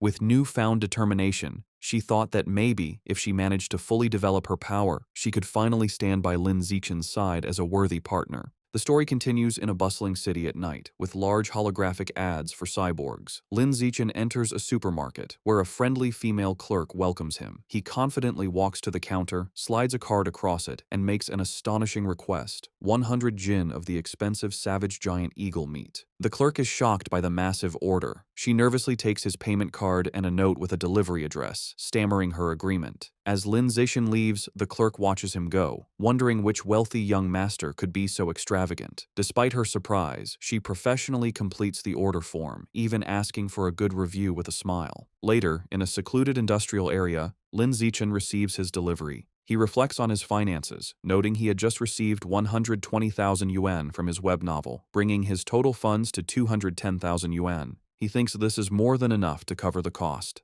Looking at the large box of beast remains, he prepares to unlock its power, telling himself it's time to see what surprise the codex will give him as he places his hand on the meat. Immediately, a powerful vortex of white energy erupts and surrounds him. A blue system notification confirms he is devouring the savage giant eagle's life source, and the codex unlock progress has reached 100%. He then receives a vision of the eagle's power, the magnificent white bird soaring high, diving into the water, and hunting a massive purple squid-like creature with its powerful talons. As the vision fades, Lin Zichen stands in a radiant blue light. A final system notification announces he has successfully unlocked the Savage Giant Eagle Codex and acquired a new biological attribute, Eye of the Sky. A system notification explains his new ability, Eye of the Sky. It informs him that his field of vision and ability to track moving objects are greatly enhanced. As the power activates, his eyes glow with a brilliant golden light, the pupils becoming intricate and eagle-like. Putting his new skill to the test, Lin Zichen's perspective expands dramatically, giving him a panoramic bird's-eye view of the city. The power is incredibly precise, allowing him to zoom in on a single man in a crowd and even read the text on his phone from an immense distance. He marvels at how powerful an eagle's vision truly is. Afterward, Lin Zichen returns home. He is surprised to find his parents, Lin Yansheng and Zhang Wangxin, watching a grim news report about a high-level gene fuser who mutated in public, resulting in hundreds of casualties. The footage shows a horrific winged monster holding a truck above a scene of destruction. The broadcast then cuts to a heated debate. A man argues that gene fusion is a flawed path, claiming humans should be able to unlock their own latent potential and evolve. This is immediately challenged by another man who calls the idea a fantasy, angrily questioning how they could fight aberrant beasts without gene fusers, pointing out that traditional martial artists can't even stop bullets. Watching the debate, Lin Zichen's parents discuss the issue. Lin Yansheng remarks that gene fusers are like uncontrollable bombs. Zhang Wangxin dismisses his concerns, explaining that government regulations are very strict and the probability of such an incident is incredibly small. She adds that a more pressing issue is that gene fusers often lose their ability to have children. Lin Yansheng agrees, suggesting it's best to save their genetic material or have a child before the fusion process. As they were talking, Zhang Wangxin suddenly noticed her son had returned. She became flustered, realizing they had been having a conversation not meant for his ears, and greeted him with an embarrassed blush. Seeing their awkwardness, Lin Zichen suggested they all have dinner. While the family ate, Lin Zichen announced that his school would hold a campus singing competition the next day, and Shen Qinghan had signed up. His parents were thrilled. Lin Yansheng declared the entire family had to go cheer her on, and Zhang Wangxin enthusiastically agreed, adding that Shen Qinghan was like a daughter to her. Lin Zichen calmly agreed. The night of the competition was a massive event with a large, brightly lit stage and an energetic crowd. True to their word, Lin Yansheng and Zhang Wangxin were in the audience, cheering wildly for Shen Qinghan with supportive headbands and a large, glowing sign. Before the show, in an empty classroom, Lin Zichen was helping Shen Qinghan prepare. He gently applied makeup to her face. When she opened her eyes, she noticed he was staring intently at her. Blushing, she shyly asked why he was looking at her like that. Lin Zichen simply smiled and told her she looked beautiful. His sincere compliment made Shen Qinghan, dressed in an elegant black gown, blush even more deeply. Their intimate moment was interrupted by their friend, Chu Rui, who peeked in. She teasingly asked if they were finished with their affectionate display. A flustered Shen Qinghan frantically explained she had only asked for his help because of his excellent makeup skills. Chu Rui playfully dismissed her excuses, teasing them for acting like an old married couple. Lin Zichen is holding multiple makeup brushes, reinforcing his makeup master reputation. Shu Rui explained she only came to remind them they were on stage after the next two performers. With a final wave, she left. After she was gone, Lin Zichen told Shen Qinghan he would walk with her to prepare. However, Shen Qinghan remained seated, looking extremely nervous and trembling. With a deeply flustered expression, she shyly tugged on his jacket, struggling for words. A moment later, she blurted out that she had lost control of her bladder again, revealing her nervousness had triggered her unusual condition, leaving a wet stain running down her elegant dress and onto the floor. Overwhelmed with despair, Shen Qinghan cries hysterically. She tells Lin Zichen their performance is about to start and worries she has ruined everything. She fears everyone will hate her if they find out she wet her pants. Lin Zichen calmly approaches her, holds her face, and tells her to stop crying or her makeup will be ruined. As they stand alone in the empty classroom, an idea strikes him. His gaze falls on the large white curtains. Wasting no time, he grabs scissors and rips a curtain from the wall. He spreads it on a table and skillfully begins cutting the fabric. Shen Qinghan watches in amazement, her tears stopping. In a moment, he transforms the curtain into an elegant, multi-layered white dress. Moved by his ingenuity, she whispers his name. Lin Zichen presents his creation and tells her to hurry to the bathroom to change. Blushing, Shen Qinghan says that's not necessary and asks him to turn around so she can change right there. Lin Zichen is visibly flustered by her request, a deep blush spreading across his face. Despite his embarrassment, he agrees and turns his back so she can have some privacy. Behind him, Shen Qinghan sensually removes her ruined black dress. Although he isn't looking, Lin Zichen can hear everything, and he remains flustered as she stretches playfully in her underwear behind him before putting on the new dress. Once changed, Shen Qinghan tells Lin Zichen he can turn around. He sees her looking stunning in the impromptu gown. She thanks him, smiling brightly and explaining that after her cry, she's no longer nervous. Lin Zichen wishes her luck, affectionately patting her head as she beams at him. Soon, an announcer calls Li Chuxin and Shen Qinghan to the stage. They deliver a vibrant, energetic performance, captivating the crowd. After, the announcer builds suspense before declaring them the winners. The two friends embrace joyfully as the audience cheers wildly. In the crowd, Lin Zichen stands with his father, applauding proudly with a satisfied smile. The next day, a teacher enters the classroom and is shocked to see the window, angrily demanding to know who cut up the curtain. As punishment, Lin Zichen and Shen Qinghan must clean the entire classroom. While mopping, Lin Zichen thinks it's a fitting atonement. Suddenly, a system notification pops up, announcing he completed an achievement for cooperating 1,000 times. His reward is the Gregarious Animal attribute, which increases his combat power based on nearby allies. A small, satisfied smile crosses his face at this unexpected gain. Meanwhile, Shen Qinghan's life has improved. After her victory, she becomes much more popular. Other girls praise her singing and invite her to karaoke. Beaming with newfound confidence, she happily agrees. Her confidence also helps her martial arts skills improve steadily. Lin Zichen also progresses, winning a major martial arts tournament, the first for Shanghai High in 5 years. He is celebrated by his parents, a joyful Shen Qinghan, and his teammates. Soon his room is filled with trophies. His fame leads to an endorsement deal, making him the spokesperson for the He family's martial arts gym. All his hard work pays off.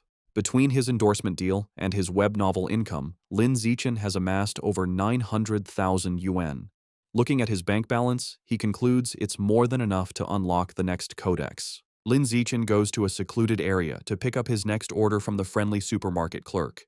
Inside the large box are the remains of a hidden dragon, a large lizard-like creature known for stealth. Placing his hand on the meat, Lin Zichen begins the absorption process, and a powerful blue aura erupts around him. A system notification confirms he is devouring the hidden dragon's life source, and the codex unlock progress reaches 100%. A moment later, another notification announces he has unlocked the hidden dragon codex and acquired the new attribute, natural camouflage. The system explains his new power. The ability allows him to reduce his presence by lowering his internal life signs and lets him hide his true biological level.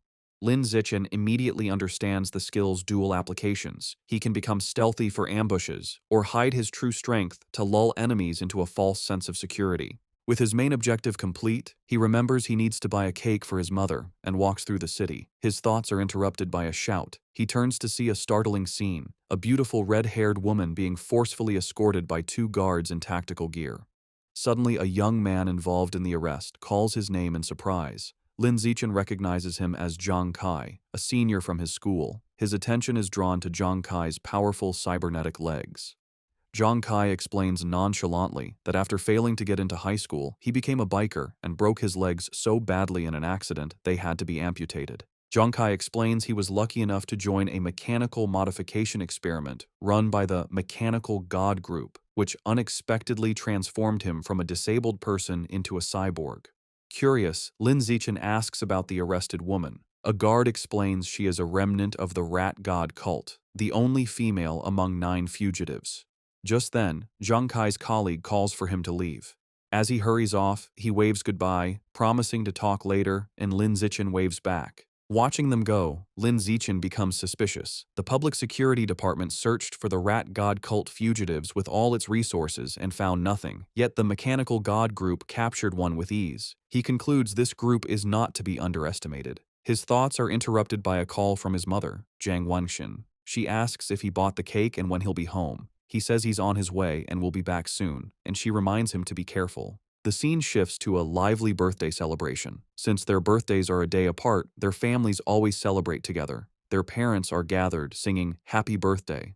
For their 18th birthday, they stand side by side and blow out the candle on their cake. After, their mothers tell them to exchange presents. As they happily give each other gifts, their happy moment is shattered as the room begins to tremble violently. The families are thrown off balance, someone shouting if it's an earthquake. Lin Zichen instinctively grabs Shen Qinghan to steady her, but Lin Zichen immediately senses this is no ordinary earthquake. Something feels terribly wrong. Deep beneath the city, the true cause is revealed. A massive cavern teeming with an endless swarm of rats, their red eyes glowing as they surge upwards. The next morning, a TV news report dismisses the previous night's event. An anchor explains that Shanghai City is not on a tectonic plate boundary, so a major earthquake is unlikely, and advises citizens not to panic. At breakfast, Lin Zichen finishes his meal and tells his parents he is leaving for school. His father tells him to be careful. Outside, Shen Qinghan is waiting and cheerfully asks to walk to school together, to which he agrees.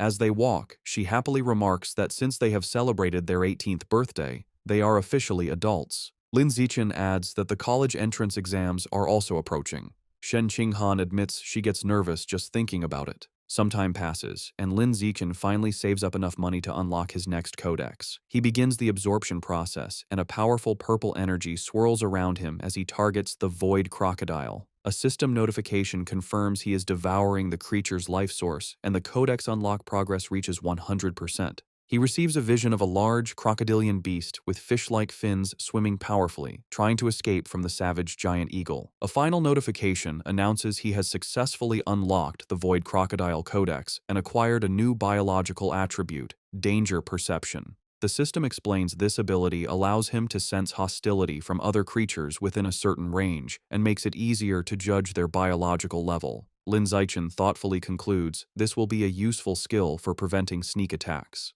To test his new power, he goes to a busy shopping mall. As he walks through the crowd, he uses his danger perception and can now see the power levels of everyone. He observes most people are ordinary Tier 1 or Tier 2, confirming the vast majority are normal people. While browsing the supermarket, he decides on his next target for the codex. He sees packages of life and death toad meat, which he speculates could grant a self-healing ability. However, his enthusiasm fades when he sees the price, a staggering 100,000 yuan per jin. He realizes his monthly income from his web novel isn't enough to afford it. With a determined look, he concludes he must find a way to increase his income after the exams. The story moves to the Nanjiang Provincial Education Department, inside the minister's office.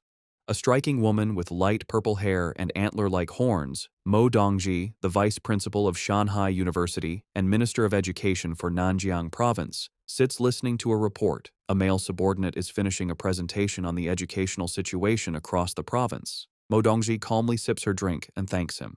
She then asks about the status of Origin Site number 36. Her assistant replies the situation has finally stabilized, expressing great relief. He explains that if it hadn't, the entire province would have been doomed. With nothing else to discuss, Mo Dongji tells him he can go. After he leaves, Mo Dongji is alone with her thoughts. She muses to herself that it has been many years since she last accepted a disciple. She walks to the large window, which looks out onto a beautiful tropical beach, and stares at her own reflection. The martial arts college entrance exam is an intense, 9-day ordeal. The first day consists of a written exam in the morning and a physical fitness assessment in the afternoon. From the second to the 8th day, students are sent into a forest for a week-long practical combat and survival test. The final 9th day is dedicated to an aptitude test for gene fusion and mechanical modification. The story picks up on June 7th, the first day of the exam. Lin Zichen and Shen Qinghan walk together, but she is clearly on edge. She nervously tugs on his sleeve, confessing how tense she is, her primary fear being that she might lose control of her bladder again. Lin Zichen looks at her with a warm smile. He pulls her into a comforting hug, telling her not to be nervous. Holding her close, he reminds her that her theoretical knowledge is solid and she has already taken precautions by wearing a diaper, so she just needs to do her best. His closeness makes her blush. Flustered but comforted, she promises she will do her best and tells him he needs to do his best as well. He agrees. During the written exam, Lin Zixin sits with a confident expression, easily filling out the test paper. He finishes long before time is up. With nothing else to do, he rests his head on his hand and brainstorms new plot ideas for his web novel. After the exam, he notices Shen Qinghan walking with her head down, looking upset. He worries she might not have done well. He approaches to comfort her, putting a hand on her shoulder and reminding her they only need to pass the written portion. However, Shen Qinghan quickly tells him she did very well and doesn't need his comfort. Confused, Lin Zixin asks why she looks so unwell. Blushing furiously, Shen Qinghan quietly confesses she had an accident and wet her pants again. She quickly tells him to wait while she runs to the restroom. Lin Zixin reminds her to be quick, as the physical fitness assessment is about to begin. Later, during the weightlifting portion, Lin Zixin demonstrates his overwhelming power. An announcer declares his final score as he effortlessly lifts a massive 950 kilograms barbell with one hand, leaving the other students speechless. His classmates erupt in shouts of disbelief, recalling his other incredible results, a 5.12-second 100-meter dash and a 4.91-meter vertical jump. After completing her own tests, a tired Shen Qinghan, in her gym clothes, approaches Lin Zixin. He asks how she did. With a weary but proud smile, she reports her impressive scores: a 9.32-second 100-meter dash, a 1.62-meter vertical jump, and a 125-kilogram lift. She adds with a small sigh that her results are still nothing compared to his. Lin Zixin praises her, telling her that with scores like that, she is a top-tier female student. He gives her an affectionate pat on the head, and she looks up at him with a happy expression. Sometime after, their classmate He Yu runs up, excitedly announcing their written exam scores are available. He tells them he heard Wang Shuojie and Lu Gang scored in the high 80s, and he himself got an 80. As he asks about their scores, a nervous Shen Qinghan checks her phone. Her face lights up with joy as she exclaims she got an 82. He Yu is stunned. They both turn to Lin Zixin. He calmly holds up his phone, showing a perfect score of 100. Shen Qinghan cheers for him, while a dumbfounded He Yu mutters that Lin Zixin is as freakishly talented as ever. Later, as they walk home, Shen Qinghan expresses her nervousness about the next phase, the week-long practical test in the forest. Lin Zixin takes her hand and reassures her, telling her not to worry because he will stay by her side and protect her. Comforted, she agrees to stick close to him. Meanwhile, in a private room, two mysterious figures discuss the exam. One man in a formal suit and a sinister plague doctor mask hands a small wooden box to a younger man. The masked man instructs his subordinate to make good use of his position as a safety officer. The young man takes the box. Inside are 10 dark, seed-like objects, which the masked man calls demon seeds, that will aid him in his mission. The masked man promises that if the young man succeeds, he will be recommended to become a full member of their organization. The young man seems more interested in a different reward, stating he would prefer a rare, different fruit. The masked man scoffs, calling him short-sighted. He explains a single fruit could only help him evolve to a mid-tier rank, whereas joining their organization opens the door to evolving into a truly advanced being. After a moment, the young man is convinced, agreeing that becoming an official member is the more valuable prize. A convoy of buses travels through a dense, foggy forest. An announcement informs students they are about to arrive at the practical exam location. Inside a bus, Shen Qinghan is sleeping on Lin Zixin's shoulder. He gently wakes her, letting her know they have arrived. An automated voice directs students from entrance 9 to get off the bus and proceed to the assembly point. The students gather at a large staging area where the rules of the week-long exam are explained. Numerous score tokens are hidden throughout the forest, some in hard-to-reach places and others carried by beasts. Safety officers are stationed near dangerous creatures, but calling for their help results in immediate disqualification. The most powerful beasts and the highest scores are located deep within the forest. A student's final grade is determined by the points from tokens and a performance review based on camera footage. With 100,000 students competing for 50,000 tokens, at least half will fail to score any points. The exam encourages both cooperation and competition. Students can team up to share tokens or steal them. An official announces they have 1 hour to prepare. Immediately, students begin trying to form alliances. One student loudly tries to recruit teammates by boasting about his father. Their attempt is quickly shut down by a strict female instructor who warns them against such open recruiting. Nearby, Lin Zichen and Shen Qinghan are snacking when a group of female students asks Lin Zichen to team up. He bluntly refuses. Just then, another student, a young man with brownish red hair, walks up and asks if he could buy some of their food. Instead, Lin Zichen tosses him a package of toast as a gift. Impressed, the student suggests they team up, introducing himself as Hong Junping from a top high school. While eating his snack, Lin Zichen politely rejects the offer. A bit dejected, Hong Junping thanks him for the food and walks away. Watching him leave, Shen Qinghan comments on how strange the guy was. Lin Zichen gives her a knowing smile and explains that the man's true intention was not about the food, but about the great beauty with him. Realizing he was trying to hit on her, Shen Qinghan blushes. With their breakover, Lin Zichen takes Shen Qinghan's hand, and they set off into the forest. As they enter the vast wilderness, Lin Zichen decides on a cautious strategy.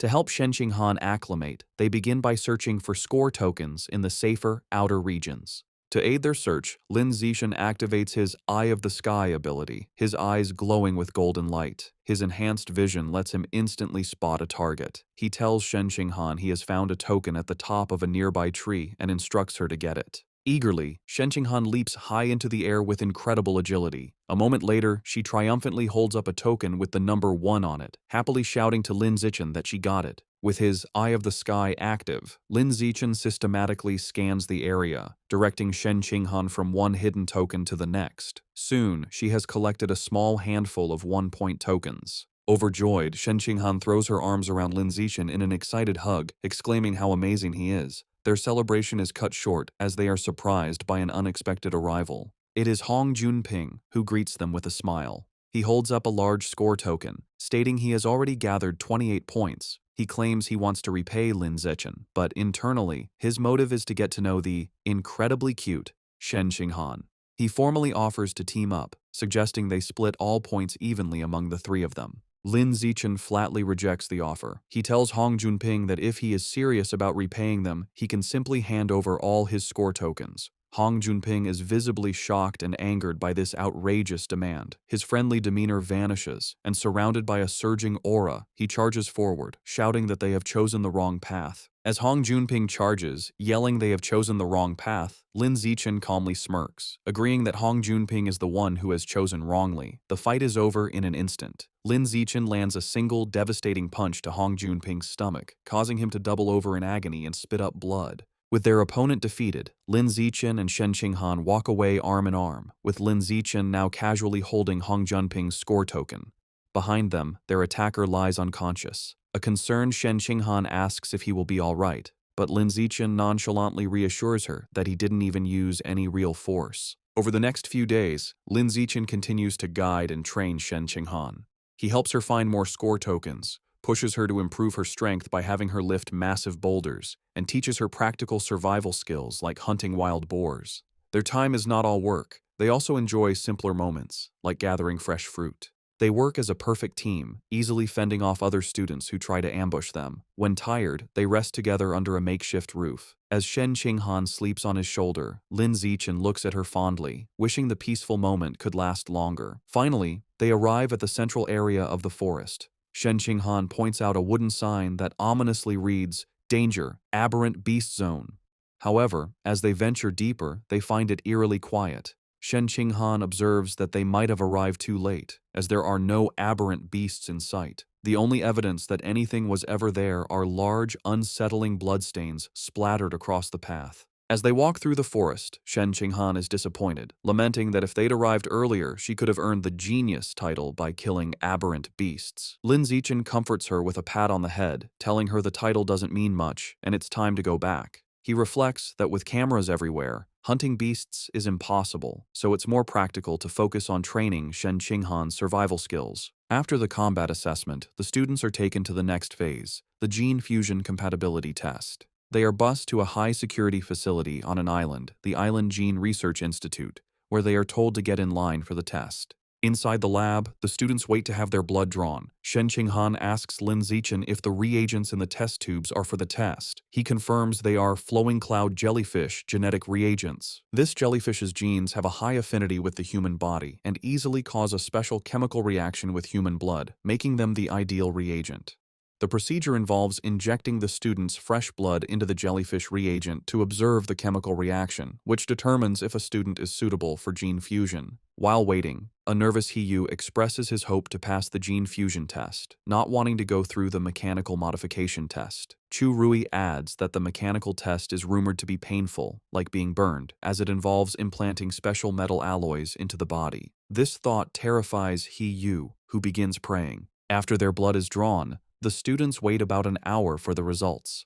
As scores come in, a girl celebrates her 8% compatibility, which qualifies her to be a gene fuser, while another is dejected over a 4% score. Another classmate is relieved to have barely passed with 6%. The students discuss the grading scale. 6% is passing, 8% is excellent, and 10% is required for top universities. They also mention the famous Kyoto prodigy has a compatibility of 16%. Hearing this, Lin Zichen silently wonders what his own score will be, thinking that since his physical attributes are superior, perhaps he could reach 20%. Shen Qinghan, growing anxious, grabs Lin Zichen's arm for support. He calmly takes her hand, telling her it's normal to be nervous, while thinking she might not be able to continue with him if her compatibility is too low. Suddenly, their friend Chu Rui exclaims in joy that she scored 10%, high enough for the top universities. Yu, however, seems slightly disappointed with his 11% score, feeling it should have been higher. Seeing that others have results, Lin Zichen turns to check his phone. Shen Qinghan, too scared to look at her own score, asks him to check his first and then hers. He agrees and looks at his phone.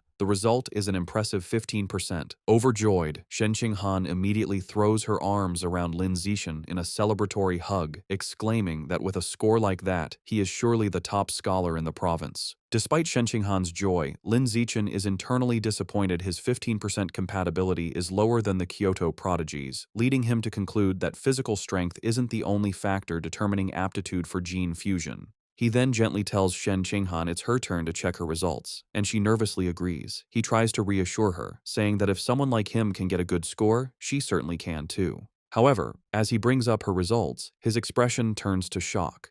Shen Qinghan and Chu Rui, looking over his shoulder, mirror his astonishment. The phone screen displays an unbelievable result. Shen Qinghan has a gene fusion compatibility of 21%. The scene shifts to the Nanjing Provincial Ministry of Education headquarters, where Mo Dongji is in a meeting with other officials, including the principal of Shanghai High. Mo Dongji announces the gene fusion compatibility results are in. First, they see Lin Zichen's profile, noting his impressive 15% score, making him the provincial top scholar. The other officials congratulate the principal of Shanghai High, and while she acts modest, she is inwardly proud. Just as everyone believes the top student has been identified, Shen Qinghan's results are displayed. Her 21% compatibility score sends a shockwave through the room. The officials exclaim in disbelief, questioning if such a high number is possible. The principal is just as surprised, recalling Shen Qinghan as Lin Zichen's seemingly ordinary childhood friend. The extraordinary result piques Mo Dongji's interest, who asks for more information on Shen Qinghan. The principal of Shanghai High nervously suggests to Mo Dongji that Shen Qinghan's result must be a mistake, as her school performance has always been ordinary. With a sigh, Mo Dongji decides there's no other way and that she must go see for herself. Back at the testing facility, students are in an uproar over the 21% result, questioning if the test was wrong. Shen Qinghan herself turns to Lin Zichen in disbelief, asking if there was a mistake. Lin Zichen calmly tells her he doesn't think it's an error. He leans in close, explaining she has a natural high affinity for water, and since the test used a reagent from a water attribute beast, like the flowing cloud jellyfish, her result makes sense. Shen Qinghan's eyes light up with understanding. She excitedly realizes this means her body is highly compatible with water attribute beast genes, making her a natural genius. With newfound confidence, she looks at Lin Zichen, thinking she is finally worthy of standing by his side. Lin Zichen smiles warmly, happy for her. Their moment is suddenly interrupted when someone shouts for everyone to look outside. As they turn, they witness a massive whirlpool of water rising from the ocean, and standing atop it is Mo Dongji. The students watch in awe as she stands powerfully on the surging wave. The other students panic, wondering if she is a heretic, and fearing she is about to destroy the entire facility. Mo Dongji lands gracefully, the water receding around her. The Research Institute staff immediately recognize her, bowing and calling her name. They identify her as Mo Dongji, Vice Principal of Shanghai University, from a prestigious martial arts family with a 1,000-year history. staff members whisper rumors that her family once tamed dragons and fused with their genes, which would explain her incredible ability to manipulate water. Ignoring the staff, Mo Dongji walks directly to Shen Qinghan and asks if she is the one. To verify the extraordinary test result, she orders a scientist to draw Shen Qinghan's blood and retest it 3 more times. Afterward, a drained Shen Qinghan sits with her friends. He Yu expresses his concern, and she admits her arm is a bit numb after the repeated blood draws. Soon, a scientist calls for Shen Qinghan to follow him, and she complies. She is led to a private office where Mo Dongji is waiting. Mo Dongji smiles, announcing the results are in. She leans close to the nervous girl, exclaiming that all 3 tests consistently showed 21% compatibility. Getting straight to the point, Mo Dongji makes a life-changing offer. She wants to take Shen Qinghan as her disciple. Shen Qinghan is completely stunned, stammering at the sudden request. To demonstrate the power she could learn, Mo Dongji effortlessly levitates water from a glass on her desk, swirling it in a controlled vortex. She tells Shen Qinghan that as her student, she will easily be able to perform such feats. Overwhelmed, Shen Qinghan asks for time to think, wanting to consult Lin Zichen first. Mo Dongji dismisses her hesitation, stating there is nothing to consider, as becoming her disciple offers only advantages, while continuing her impressive display of water manipulation. Mo Dongji asserts her authority, stating that as Provincial Minister of Education and Vice Principal of Shanghai University, she has decided Shen Qinghan will attend her university now that they have a master-disciple relationship. She leans in close, asking the nervous Shen Qinghan if she has anything to say. Overwhelmed and intimidated, Shen Qinghan meekly replies that she has nothing to add. Feeling completely railroaded, she nervously adds Mo Dongji's contact info to her phone. Mo Dongji then informs her that she has another disciple, who will be Shen Qinghan's senior sister. She explains this student is of a similar age, but began her training over 10 years ago. Mo Dongji sends a photo to her phone, saying she'll introduce them when the time is right. Shen Qinghan is shocked when she sees the picture of a white-haired girl with a spear, surrounded by skeletal remains and standing over a monstrous carnivorous plant.